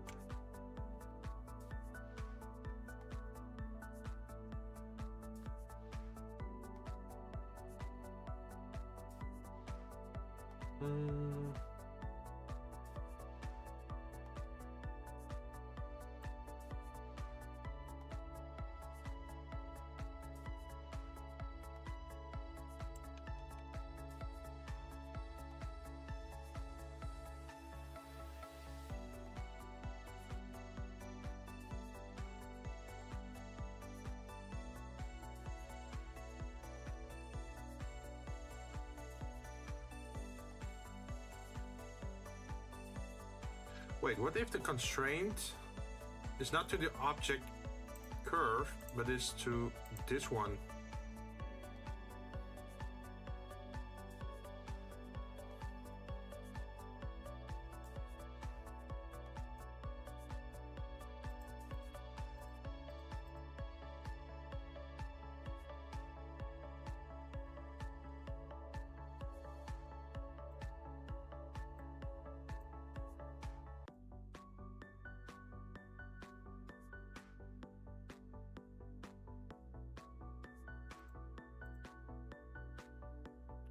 Wait, why does it say -3? Okay, well, I'm just gonna believe this and then add this and then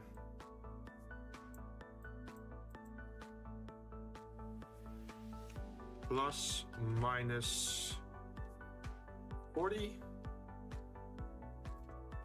Does that make sense?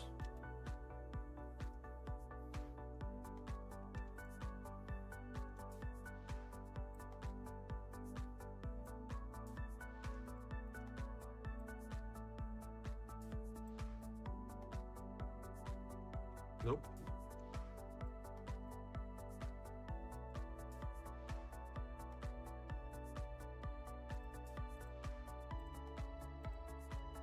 So I want this value to change. So that's the z-axis. The z-axis.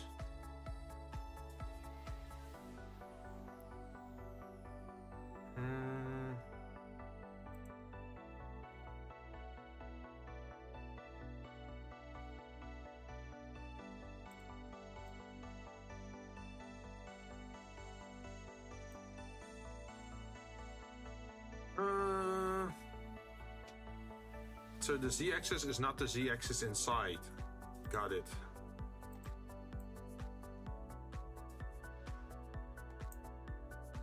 So this is gonna be 0. Because it's not allowed to move in this direction.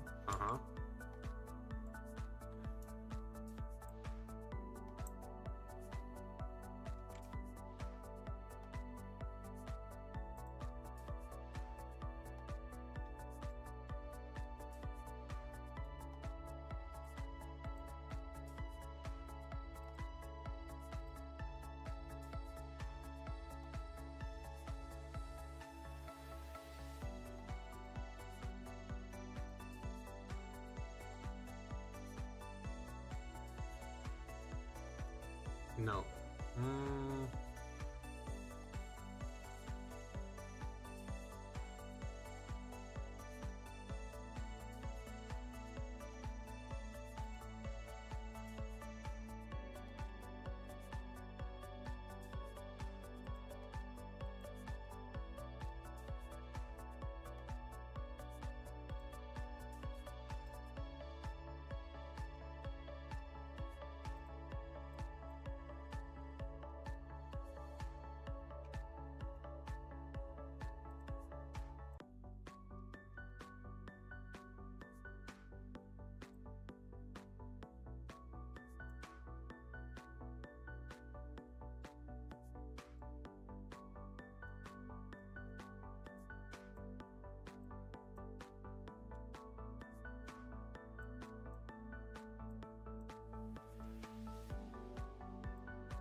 So I guess they think the x-axis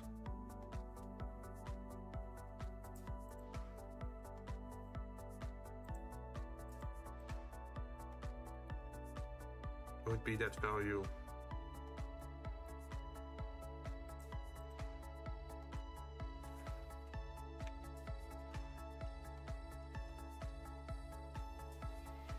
Is that correct? Is that what this thing is actually doing? I can bring it up or down. I can bring it to the sides and I can bring it in.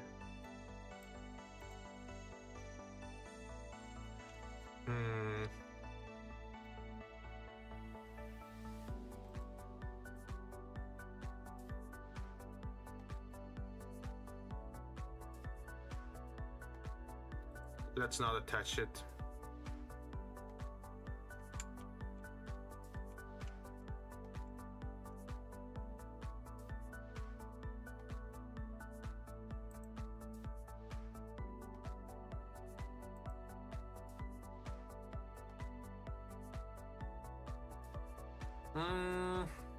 What am I gonna do with this?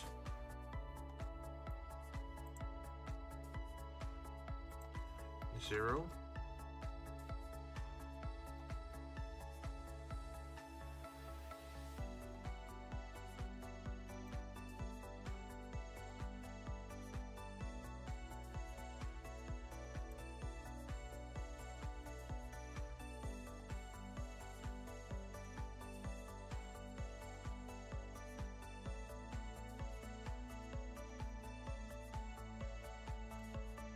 Okay, let's say 70.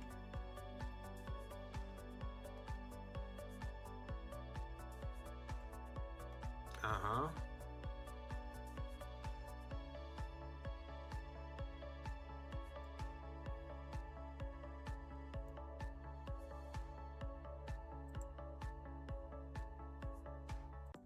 What if we remove the hook for a bit? For the height, uh-huh. And then we just move you to snap to this area.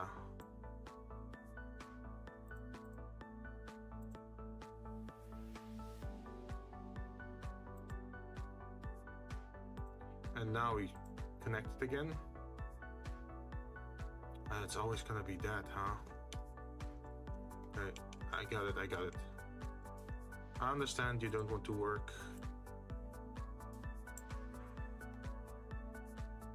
Okay, at least let me snap to the top.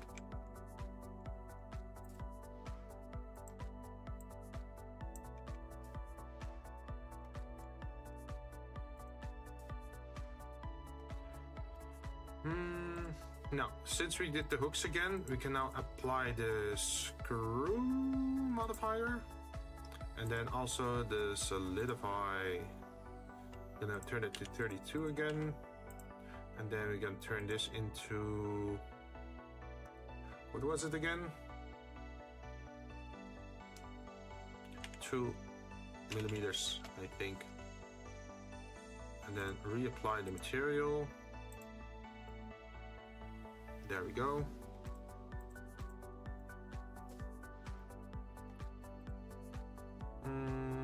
Let's save again.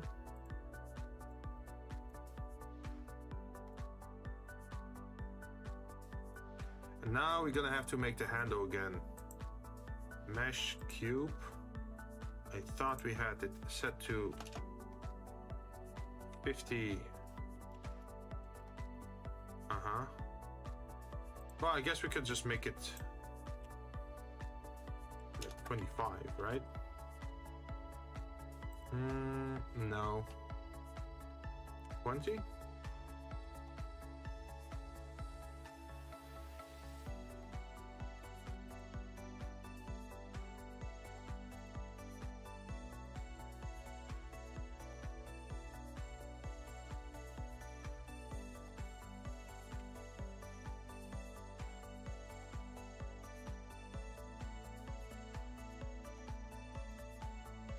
Okay, -10. And then we bring it, then you select everything, bring it up by 5 millimeters. Uh-huh.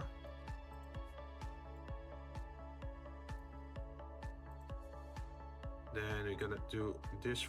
Oh! Oh damn, I actually got shocked by that. I was so focused on my work. Welcome, welcome. How you doing? We are working on pots and pans today in Blender.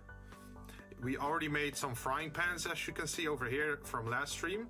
I did have a temporary setback where my Blender crashed, so I'm having to remake that asset again. But eventually it's gonna work. Eventually we're gonna get there. We got there once, we can get there again.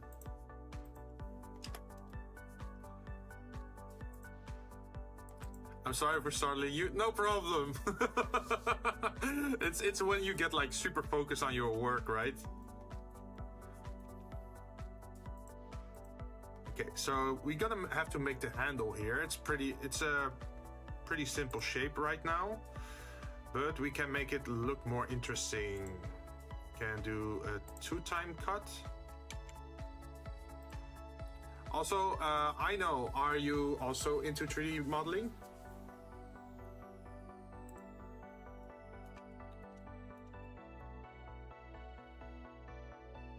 Hey Jinn Lahi! Mad at the stainless steel looking shiny? Definitely.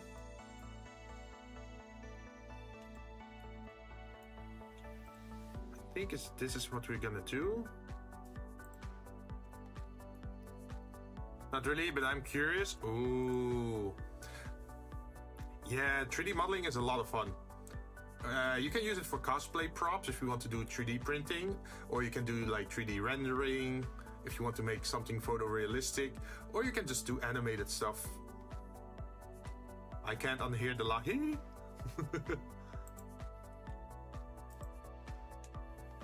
Okay, I think we're gonna cut this through the center with one cut over here, and then also one cut over here. And then I think what we're gonna do is move this one inward like this. I think that might be... Does that work? I think we have to deselect one thing. Now we can... Wait, let's move it a little bit away from the object so we can actually see where we're working. Okay, there we go. Side note, be careful on doing animation, especially if you use the software called Source Filmmaker. Yeah, you can get some very cursed stuff with that. Okay, so we're gonna select this and then deselect this bit. And then scale it down. Why are you still grabbing that part?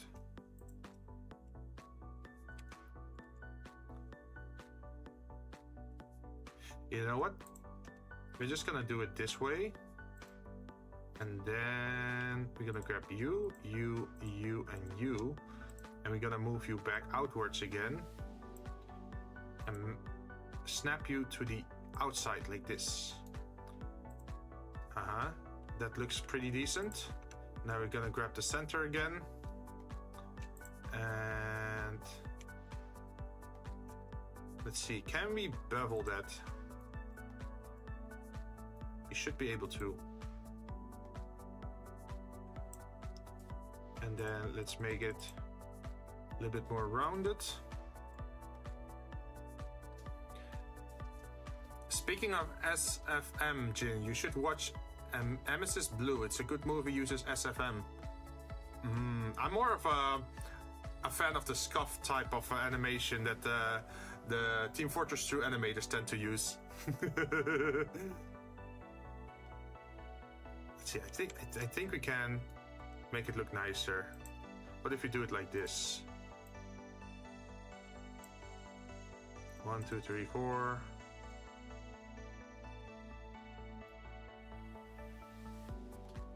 And then I think what we have to do is add a modifier for the subdivision.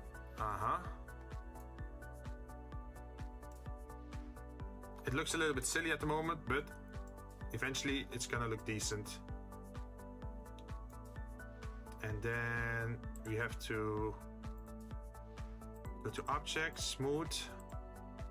Yeah, so now we have this weird smooth object, right? Which is not exactly what we want still, but we're getting closer. Next up would be to select this, I think. And then should we bevel it again?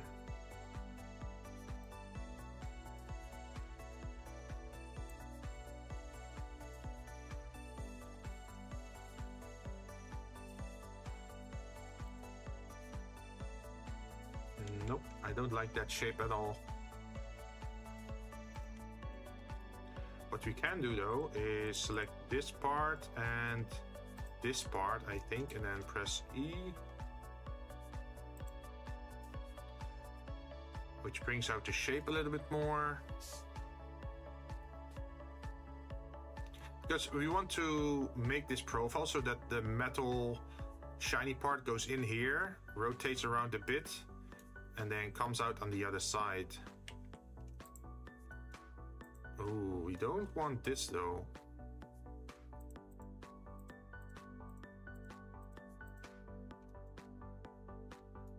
Okay, scale in this direction. And then we input 0 as a value.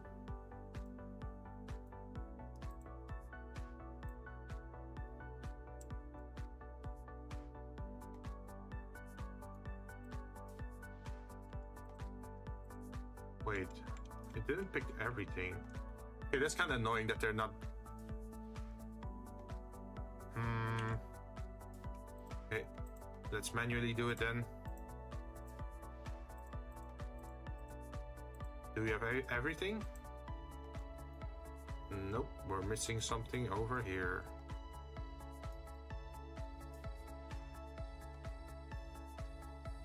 Why is there like two?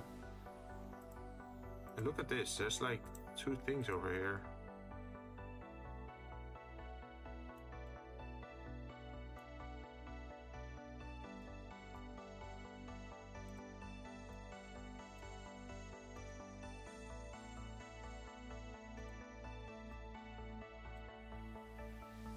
Did we fix it?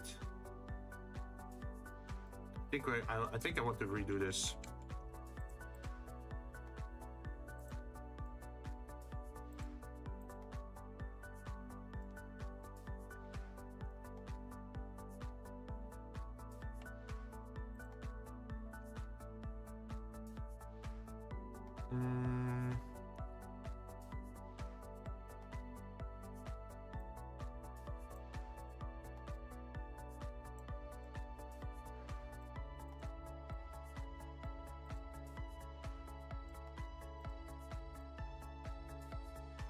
Yeah, like that. It is a little bit scuffed to do it this way, but we're getting there, we're getting there.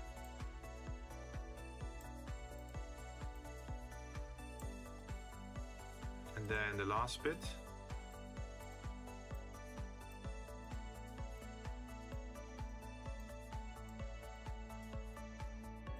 Okay.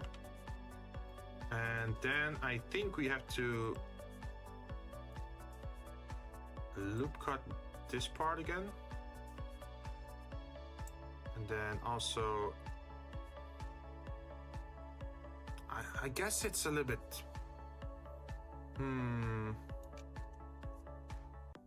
yeah, okay, I think I understand what's going on here. So we want this to be lower.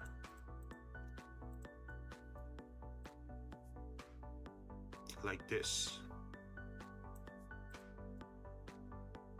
And then of course we also want that on the other side, but we can do that in a bit. First we're gonna add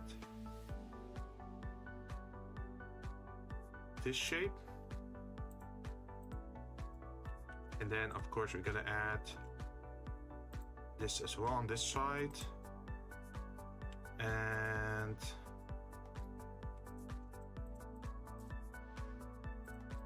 then we have to do something with the top side.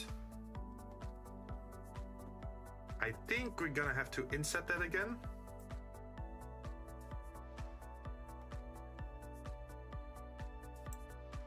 Like this.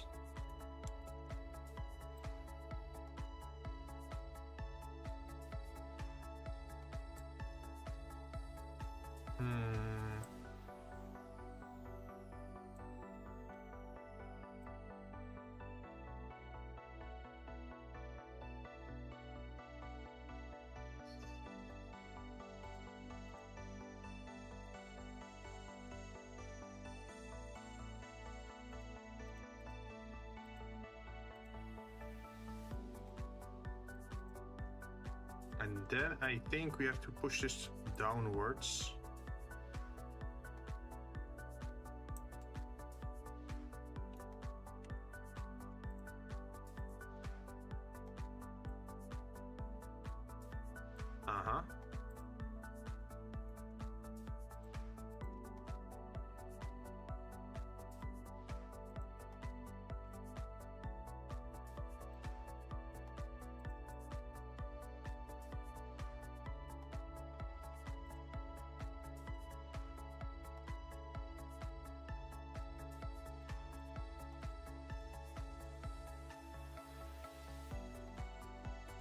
Then, let's see, should I move it up a little bit, or?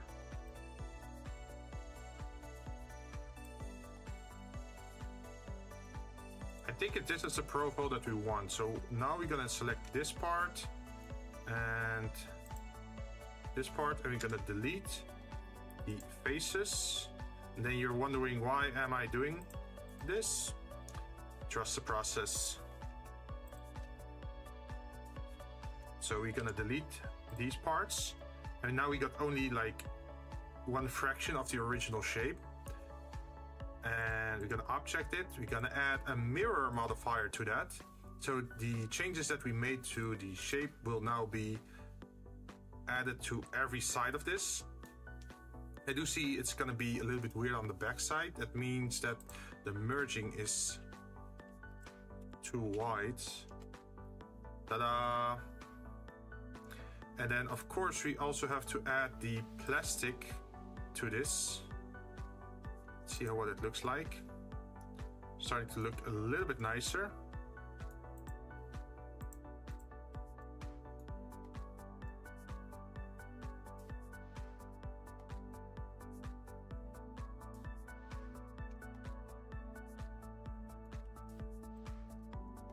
I think we can still bevel this a little bit more.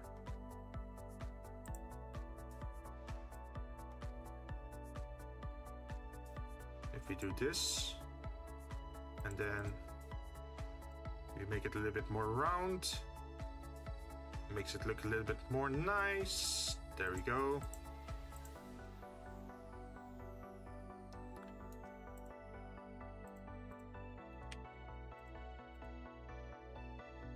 Should I do that here as well?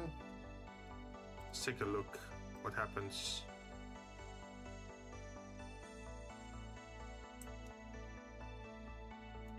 It seems to not really want to do that over here though.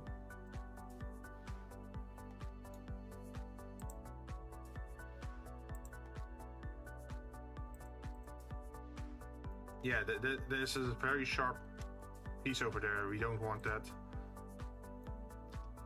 So what's going on here? I think there's something going on with this bit.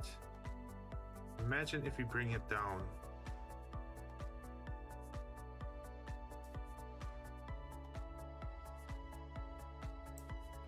Then we're gonna select this bit and bring it further down.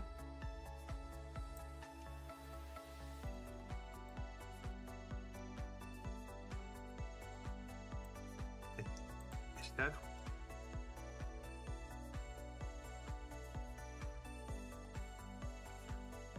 A little bit nicer. Let's see if it now wants to work with us.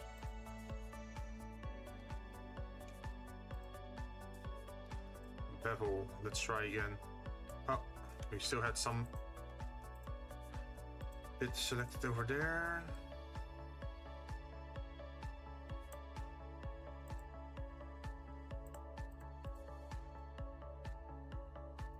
Yep, we got it. Let's save again. Save, And then what we're gonna do is go into edit mode. And then we're gonna select a tiny little area over here. I think it's that one. Could be wrong.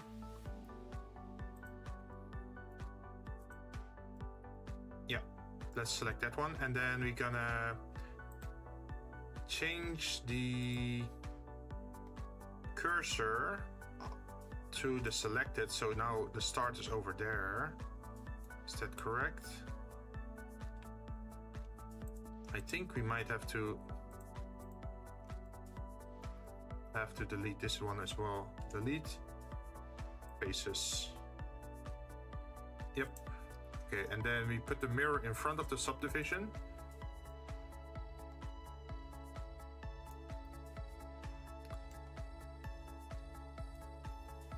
I think we're good now.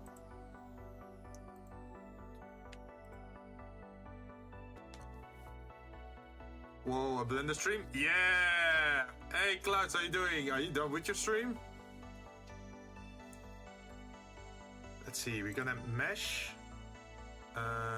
Let's see, snap cursor to selected. So now it's exactly on this point. And then we're gonna go to object and add a new curve, which is gonna be a Bezier. We're gonna turn it into 20 centimeters. Just finished feeling that. Oh no. Well, at least you had fun, right? I hope. Rotate. Rotate Z. No, we're not gonna rotate anything.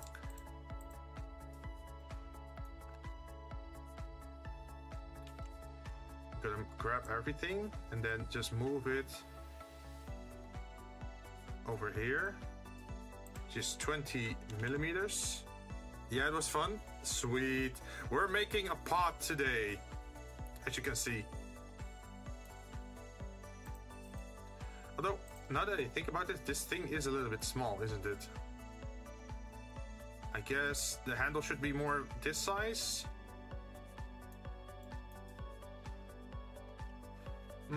Maybe it should be scaled more in the X direction. Like this. And then if we press Control A, we can lock in all our scale. We can lock in our, no, not our location. Just our, we just have to lock in that. Then we go to this part again. And then we're gonna go to edit mode. And we're gonna grab you. We're gonna rotate you 45 degrees. And then we got our snap on for the vertex. And we can move it into this corner. I may lurk since probably may faint because I'm asleep. You always make it super late, huh? You always go for the super late streams.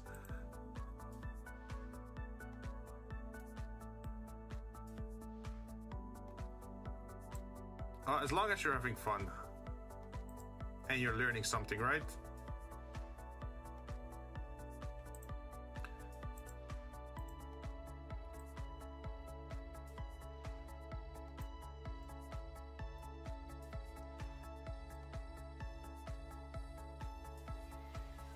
Okay, there we go. And then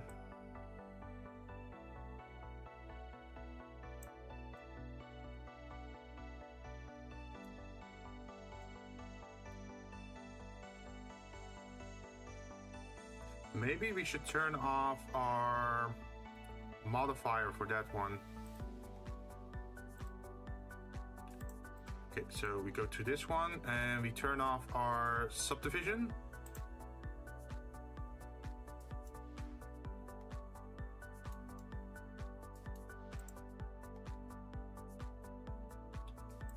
Edit mode. Grab. Not the healthiest. Then we make it smaller and we move here. I am actually gonna work today with well, this is curves of course again, so maybe you find this interesting as well.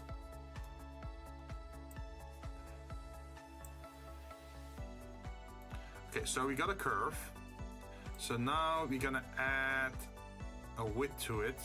Geometry, we're gonna say for example 2 millimeters, and then we have to offset it into I think maybe 1 millimeter, minus 2 millimeter. So it's an offset, as you can see, and we're gonna press E to extrude it around the corner. And then we're gonna rotate it.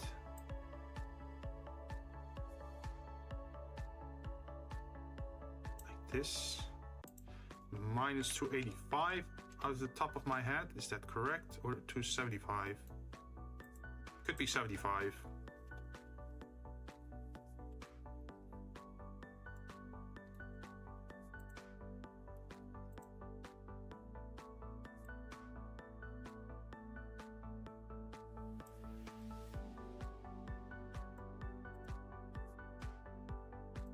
Okay, there we go. Now it's correct. Ta-da! So now we should also apply the material for the reflective cooking pot on there. And edit this. Extrude again till the center point here.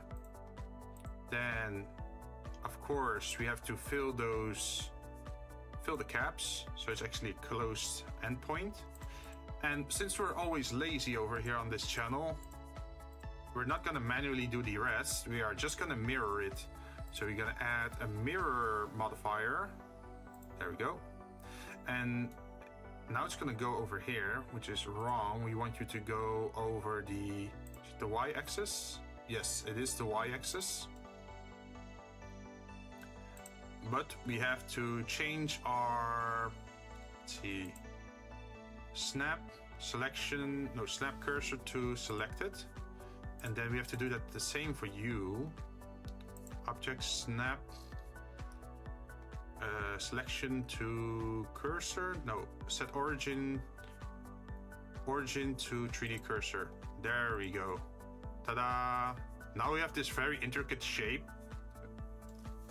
And it will automatically update. And then we go back to edit mode. And then we grab this and we're gonna extrude in the other direction.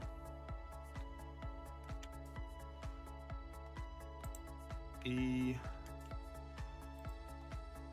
And then rotate. Rotate minus 90 degrees. And then move it downwards.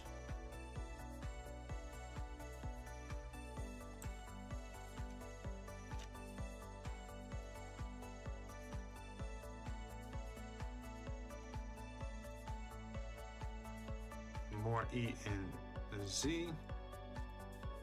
Then we're gonna grab this and we're gonna rotate it a bit more. Move it down. Rotate this as well a little bit more. And then move it over here.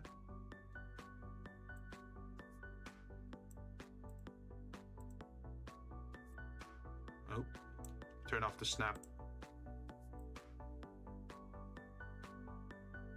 There we go.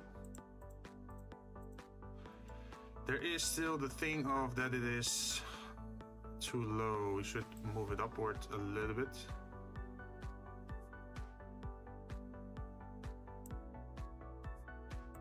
It's 2.5 millimeters probably. No, it's 2 millimeters.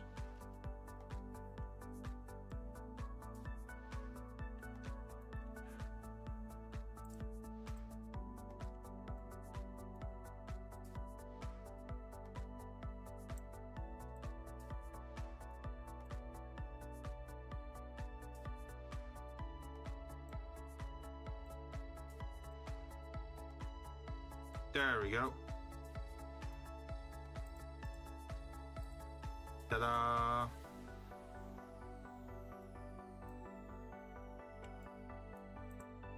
Now we still have to do that for the endpoint over here. We have to extrude it once again.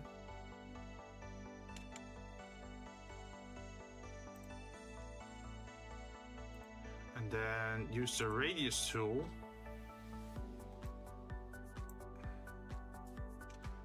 To make it look thinner. Maybe the offset thing is not working well at the moment. What if we turn it to 0? If we turn it to 0,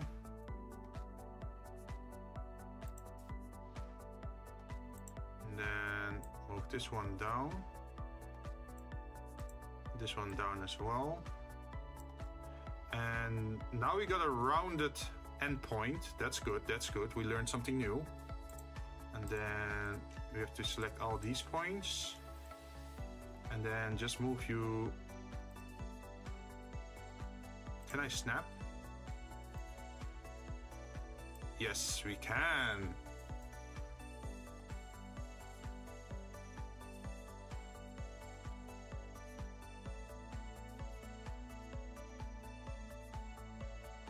think this looks pretty interesting.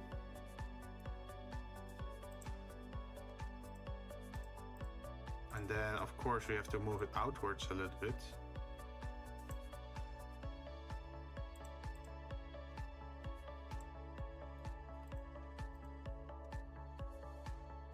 And let's save before we go to the next step, because I remember Blender crashing last time we tried something like this.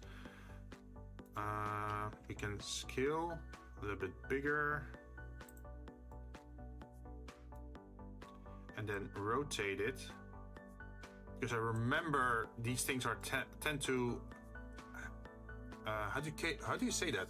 It's like they're not straight, they're always fitted like this, so that any moisture that comes on top of the handle goes back inwards again. I think that's the idea, that's the reason why they do it. And then we go to this, and then we... What's going on over here? Excuse me?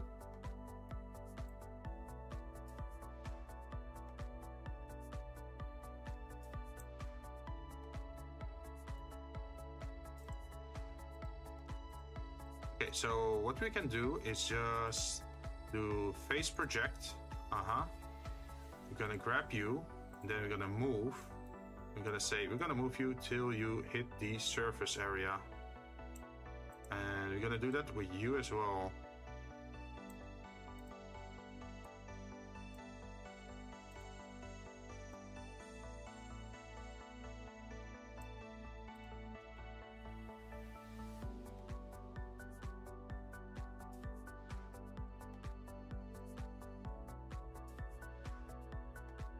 I think it's the rotation thing that's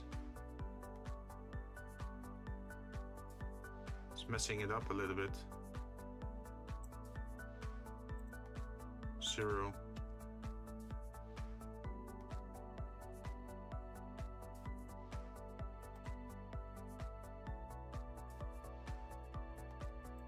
Oh, maybe. Yeah, okay.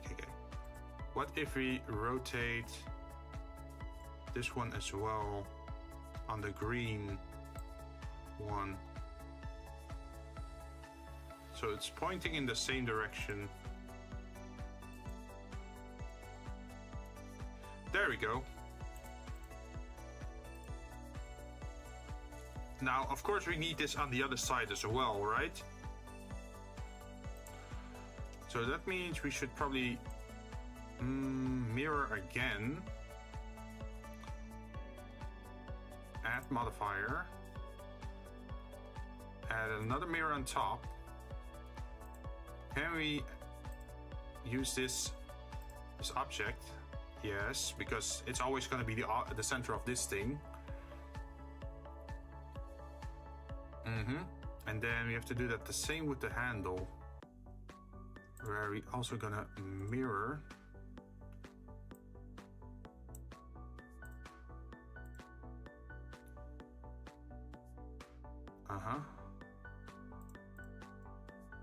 Look at that.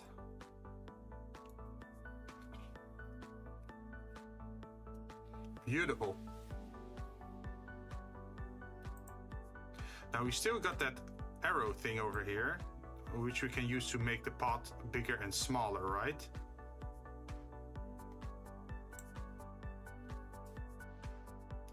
Oh, apparently we weren't on the smallest size yet. Okay. That means we have to move a little bit more.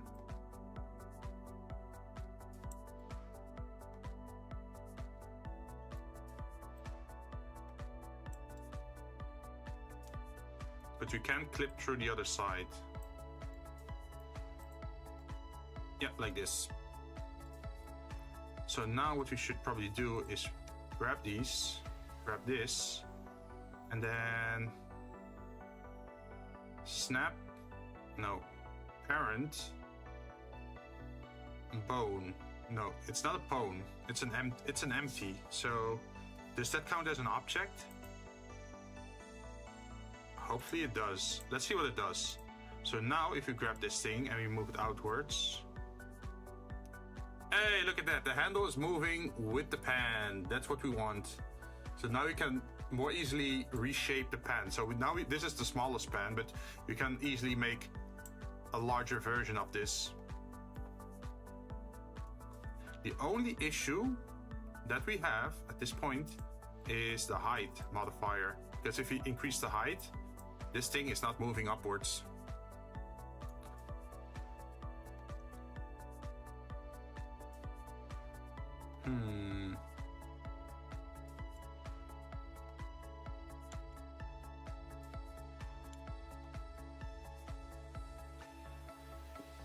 Because we want that handle to also move upwards if the pan gets bigger, right?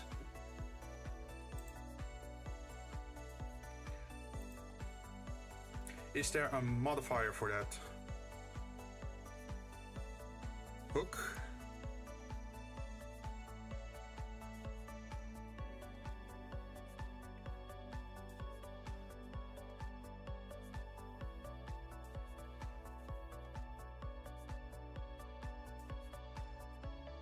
Can we hook it?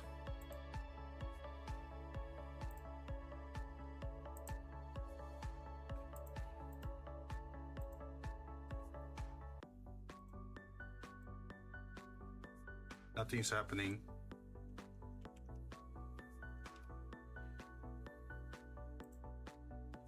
So what if I do... No, we shouldn't hook it. We shouldn't hook it. Because that's gonna mess up the mirror modifier. Unless we apply the mirror modifier, that's also a possibility.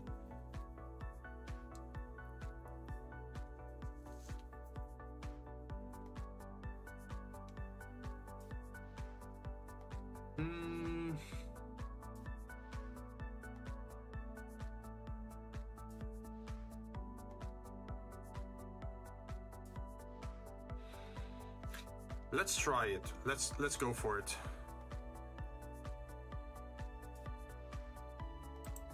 Apply.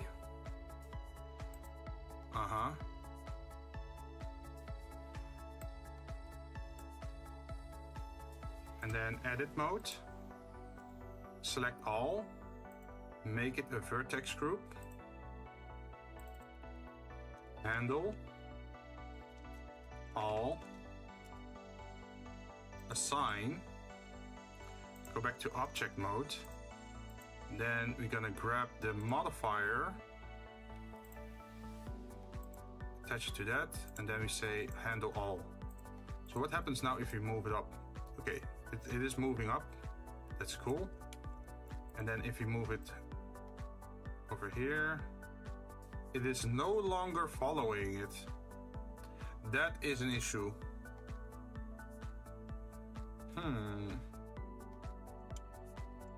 I had hoped that it would follow both, but that it would follow one for the height and it would follow the other one for the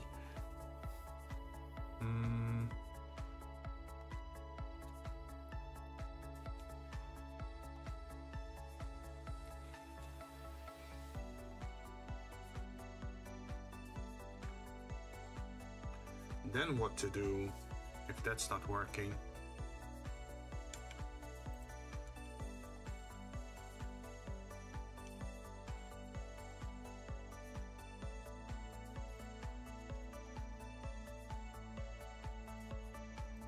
So if this moves upwards, these two also have to move upwards.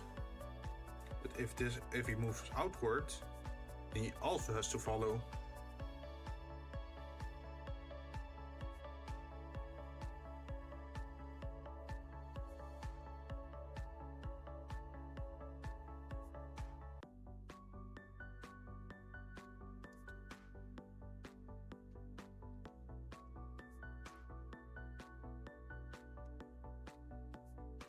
Let's see, another option would be if we were to imagine if it was one, where if you move it upwards or sidewards, that it would both follow correctly.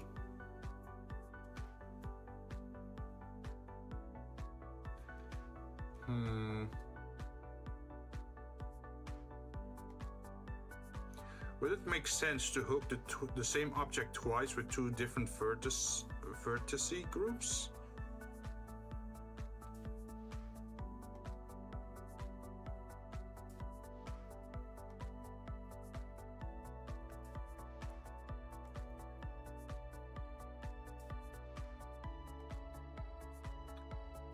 I need to do some head calculations right now, like if it makes sense in my brain how to do this.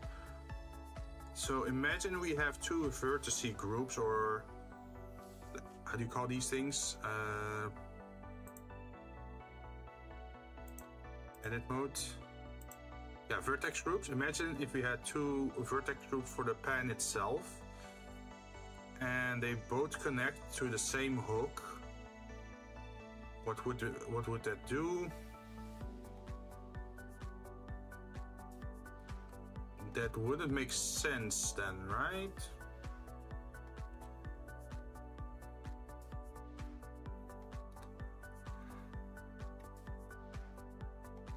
I still think it's better to have it in two directions. Like what we want to do is split up the movement, right? Object constraints, limit scale, maintain volume, lock track, copy location.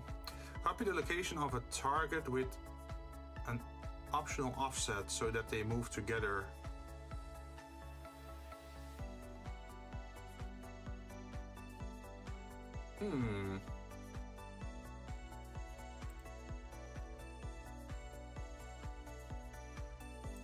Target, this one, and it only follows the Z.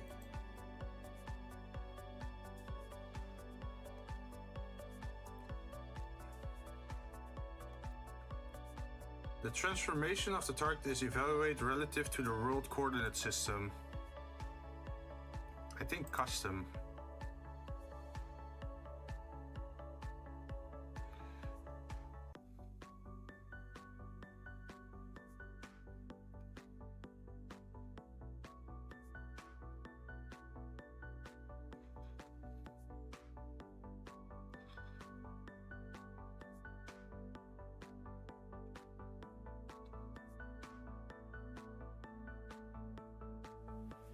Can we select it again?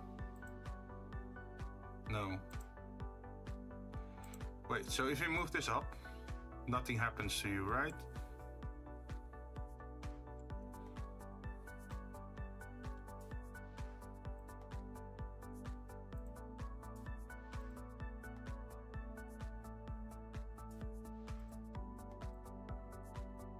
Still nothing happens.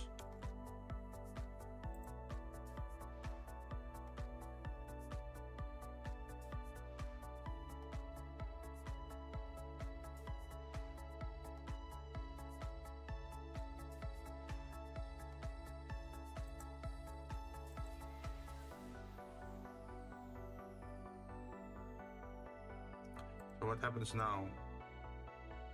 It is not following it at all.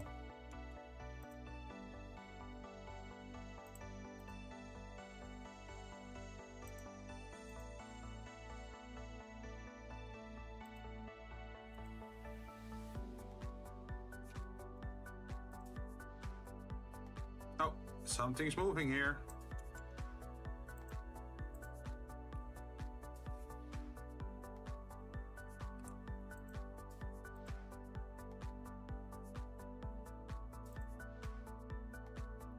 Okay, it's moving together. At least it's moving together. Okay, we're getting closer. We're getting closer.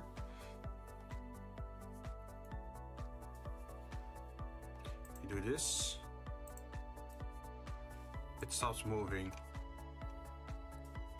Okay. So there has to be an offset then. So over here we can see that the Z value is this value. And over here we can see that it is 70. So imagine we have 70 minus this value. We're gonna copy this value. and then undo it. And then on this one, we're gonna set it to this value and then offset. Oh, it already, darn it, it stopped following again.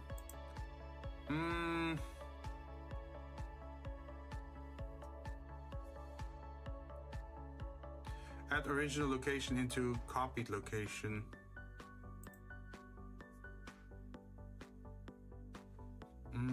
We're so close. We're so close to our solution.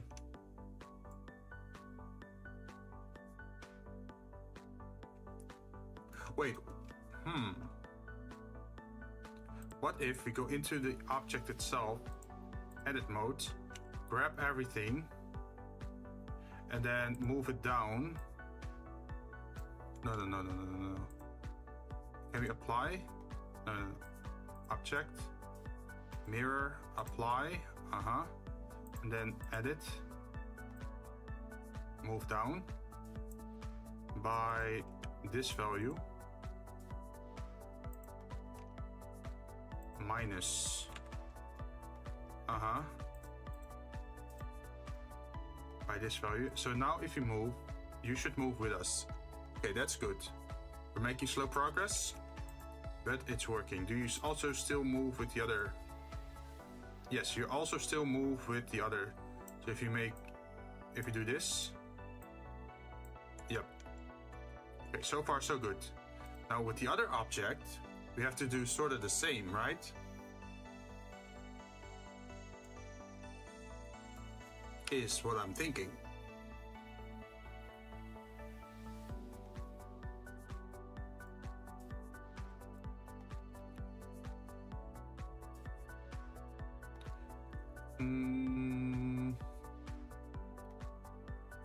So that means we have to just copy the value, right?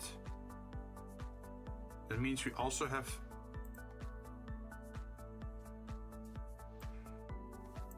Wait, we do this.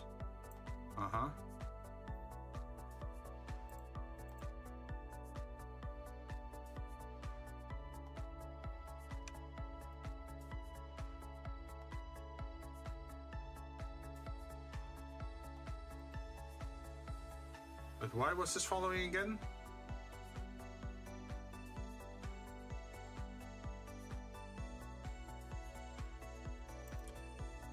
Let's see, we don't use a hook over here. We are using the constraints at copy location. We want to copy the location of this one.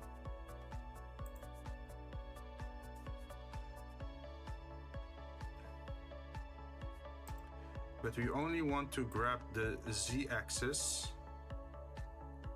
and we want to use custom space and then grab you again. Was the idea, right?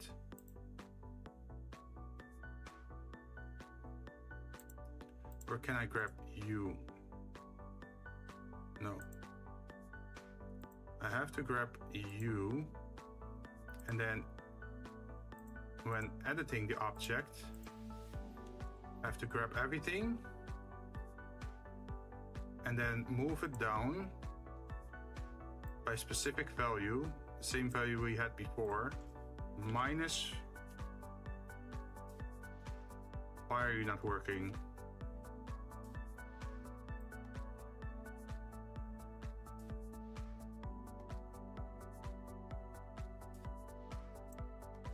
Oh, okay, vertexes.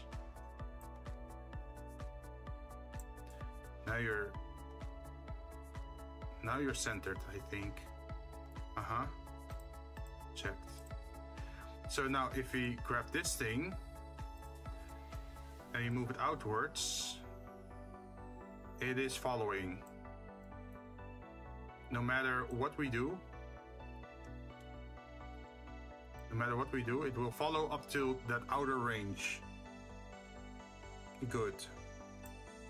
So now if we also increase the height, we got a very big pot. A little bit too big, but it's the idea that counts, right? So then with this, we can make a lot of copies, like different sizes.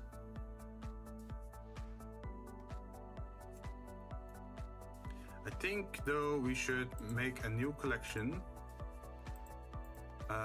New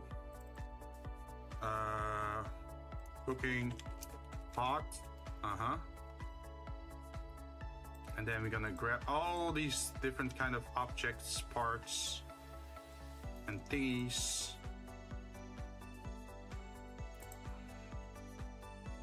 And drop it into the cooking pot folder. Let's see if we got everything.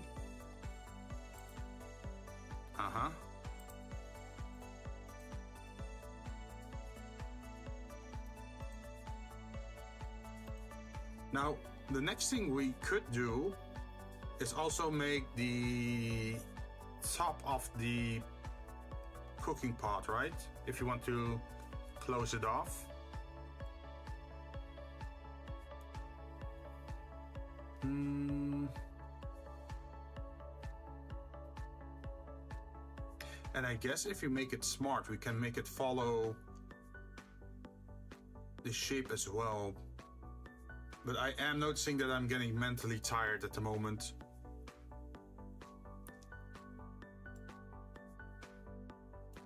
At least we got the shape done for the base. So maybe next week, Monday, we can do the top part and also make that dynamic. So when we change the shape outwards or upwards, then this shape will automatically, or like the top of the cooking pot will automatically follow that same value. At least that's what I'm hoping for.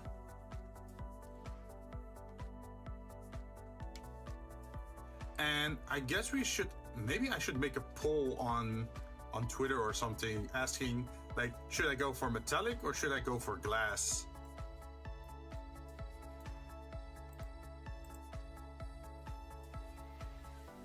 Let's see, these two are also part of the cooking pot. You can just make it invisible for now.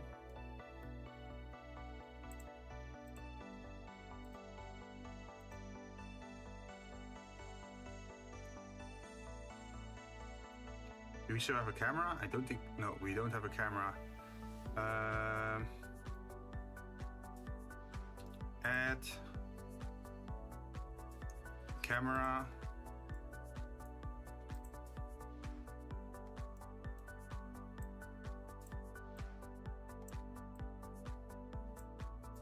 Set active camera. Okay, GX. And then G like this.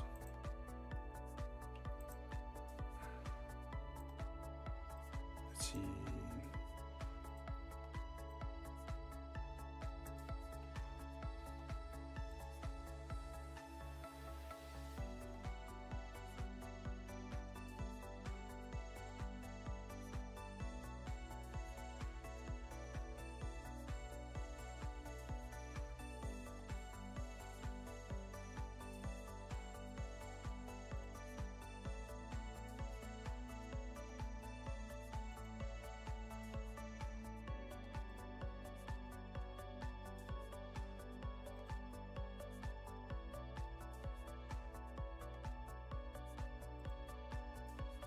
Let's save before we do anything else. Let's see if we can render it out. Render image. What's gonna happen? It's gray on gray. We need a light source. There's no sun. Okay, let's undo that. We are gonna add... Wait, there is a sun.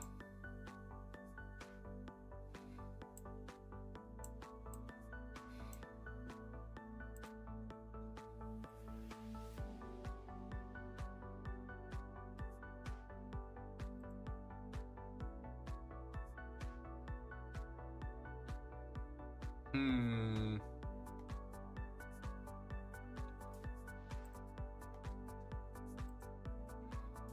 Oh, okay.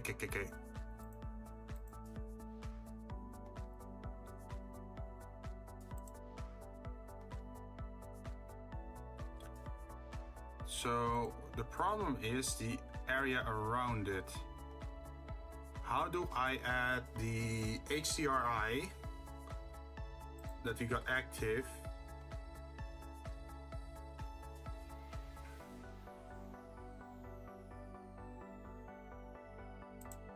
Can we do it?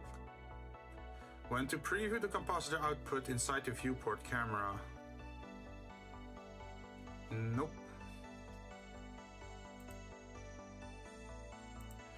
Render options, screen space reflection,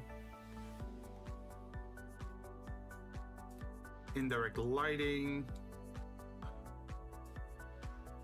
Nope.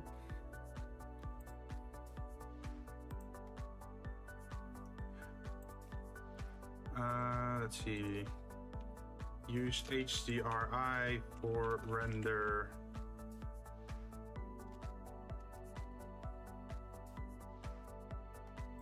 Reflection, right? Reflection.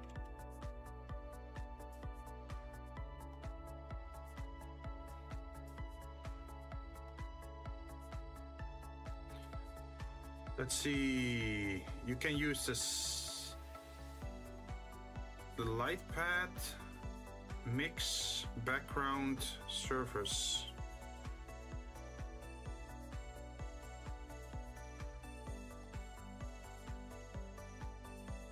Okay, we can do that. So it is in, I think, compositing or rendering. Use nodes. So we got our render layer, we got our images. Now what we wanna add is is there background? Light pad, light. There's no light pad here. What's going on?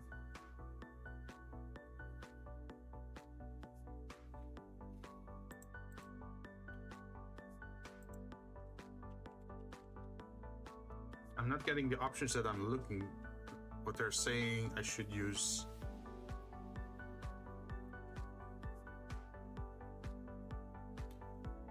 Let's see, with this setup,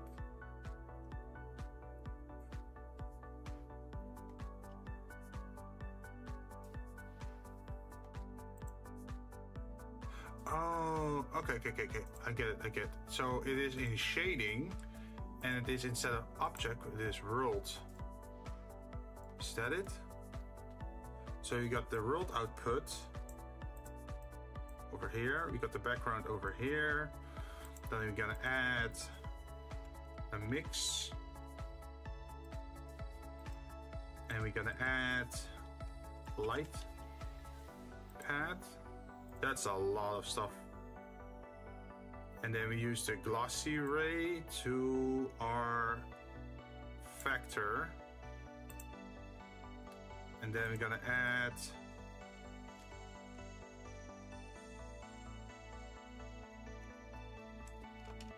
image texture. And then we add the color to this part.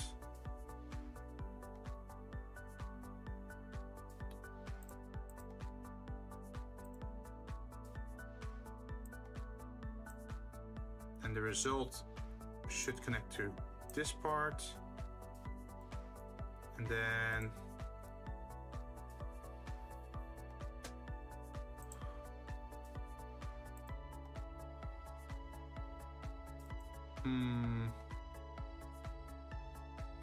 open. Do I still remember where I saved my HDR eyes? Good question.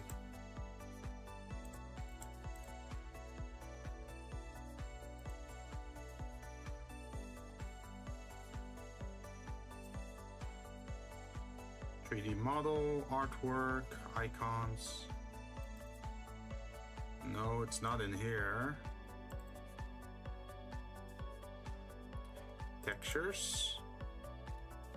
Nope.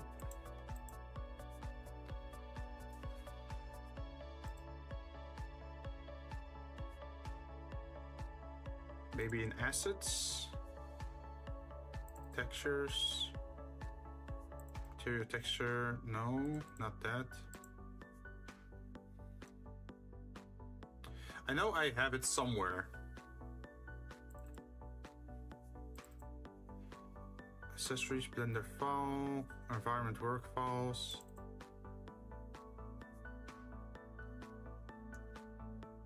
Can we use this?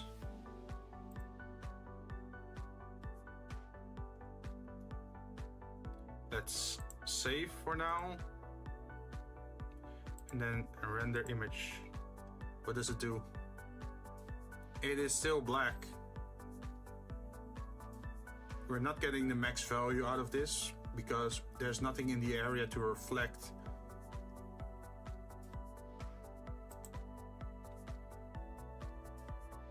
So what am I missing?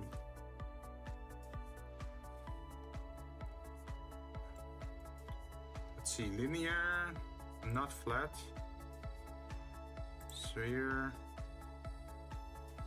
single image.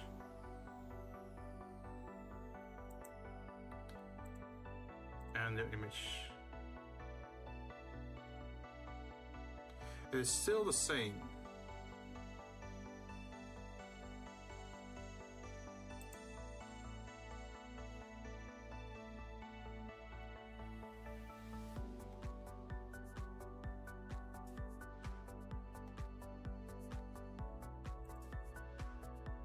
What if we do it with this? Still no.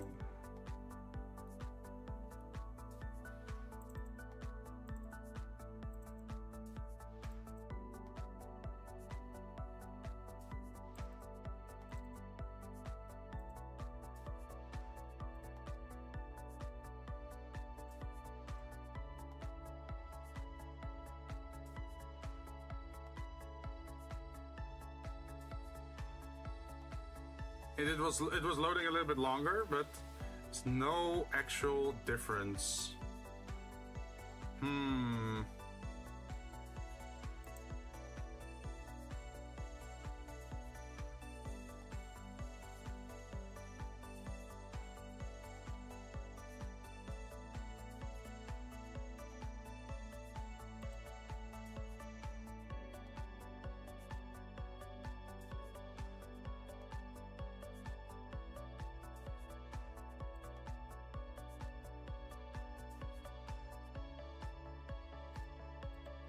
Is it maybe in the camera?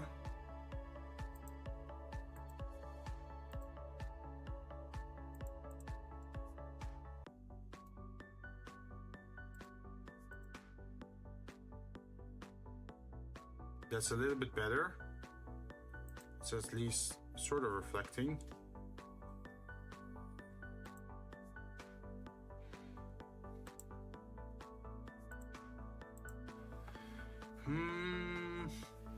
Indirect lighting? No.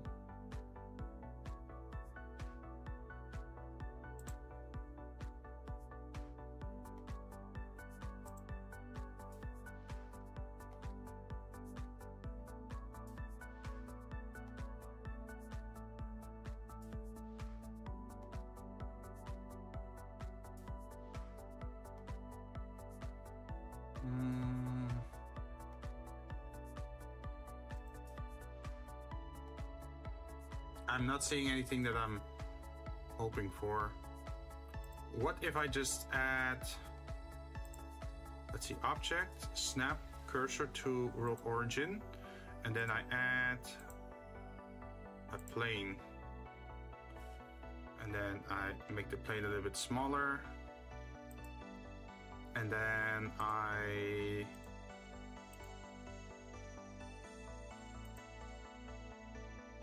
do this.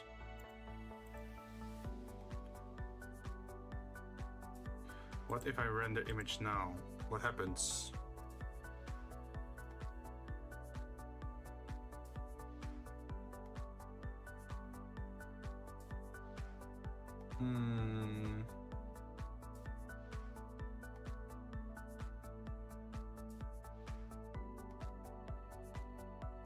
We can do better than this, right?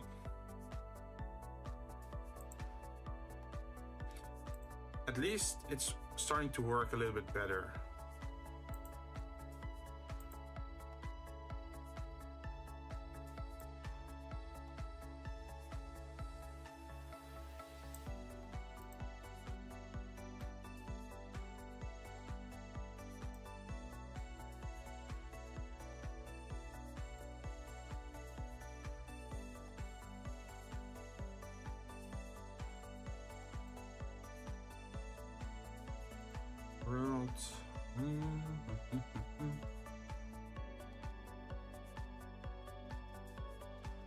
What if I go back to the shading of the world and just remove this again?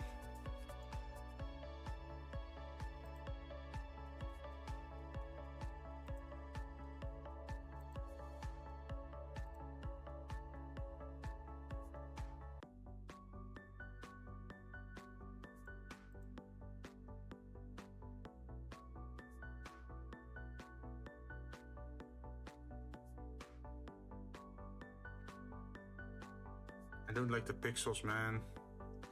Wait, can we increase the size of our output? It's already pretty big.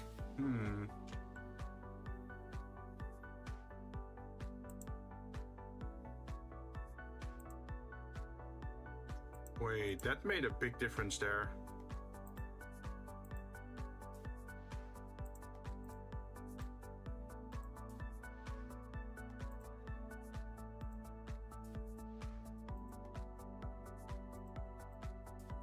Shadows, indirect lighting.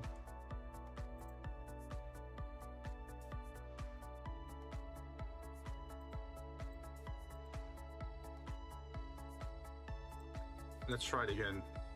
What are we getting this time?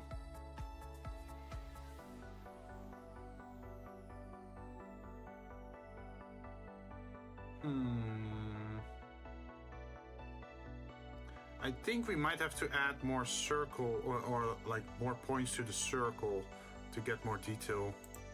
So imagine we grab this thing, we go to the modifier, and instead of 32, we say 64.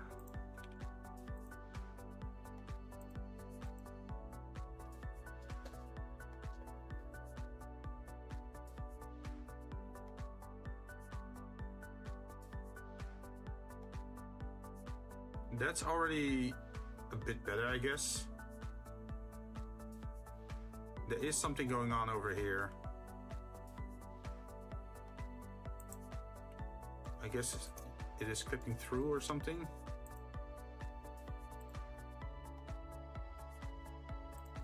Edit mode, grab everything.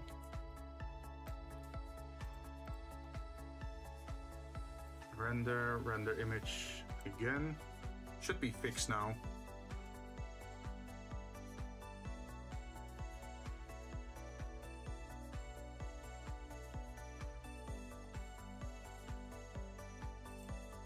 I think what we could perhaps do is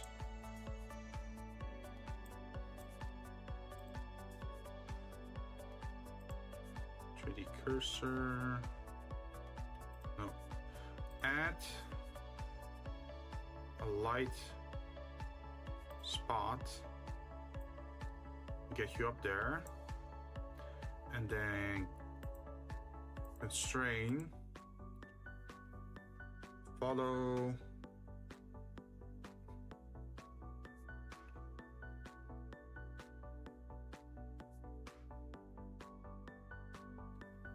Used to animate the object. No. Camera.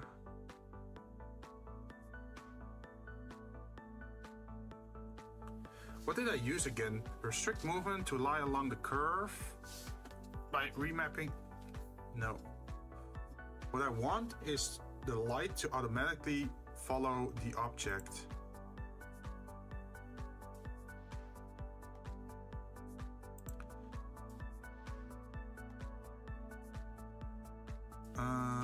Follow track.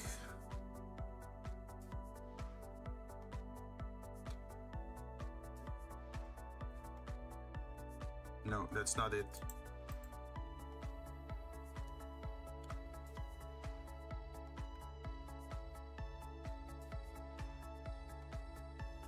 Follow path, pivot. Change pivot point for transform, buggy. What was it again?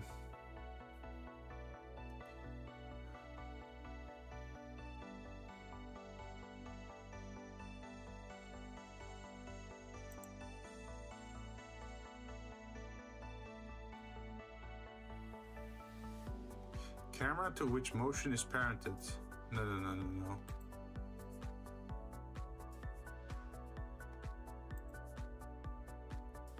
No, that's also not it. I know it was somewhere in here. Point towards the target by performing the smallest rotation necessary. Rotate around specific locked access point.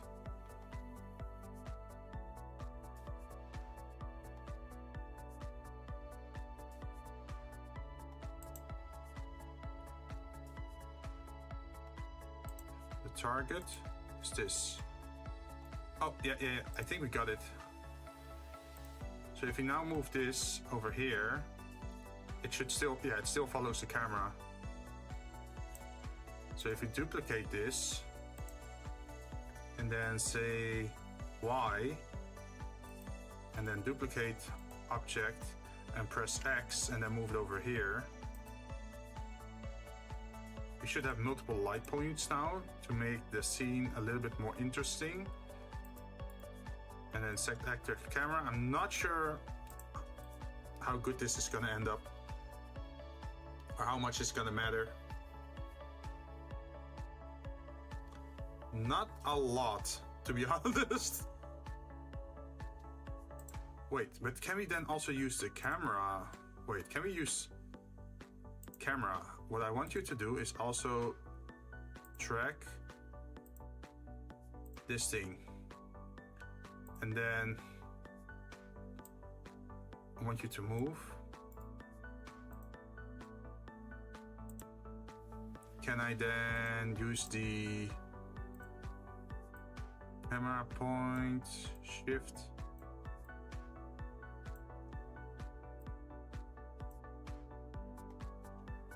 Render image.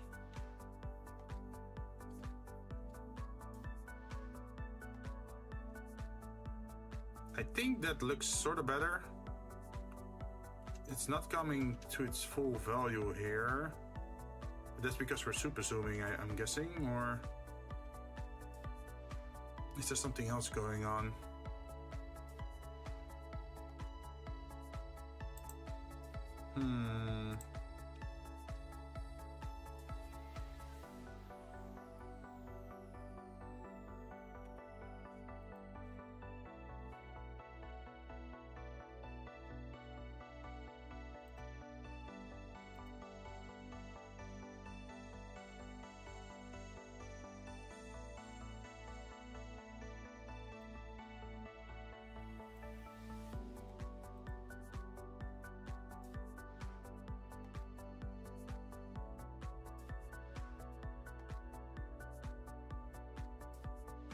Well, this will have to make do for tonight.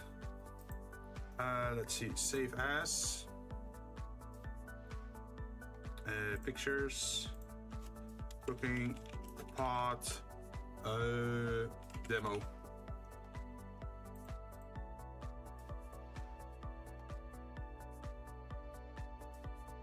That will have to make do. So let's see. What's going on Twitch? Not much is going on. So I think I'm gonna just end stream for today and then post it on Twitter what we made and then do a poll with it.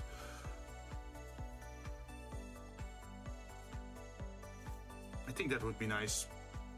But yeah, everyone, thanks for dropping by and speaking to me, hanging around, lurking, whatever. I hope to see you guys again tomorrow. I'll be playing Warframe tomorrow. Just to do probably the barbecue tier stuff and the weeklies. I figured that would be nicer to do on a Saturday than a Friday, so that's why I swapped it around.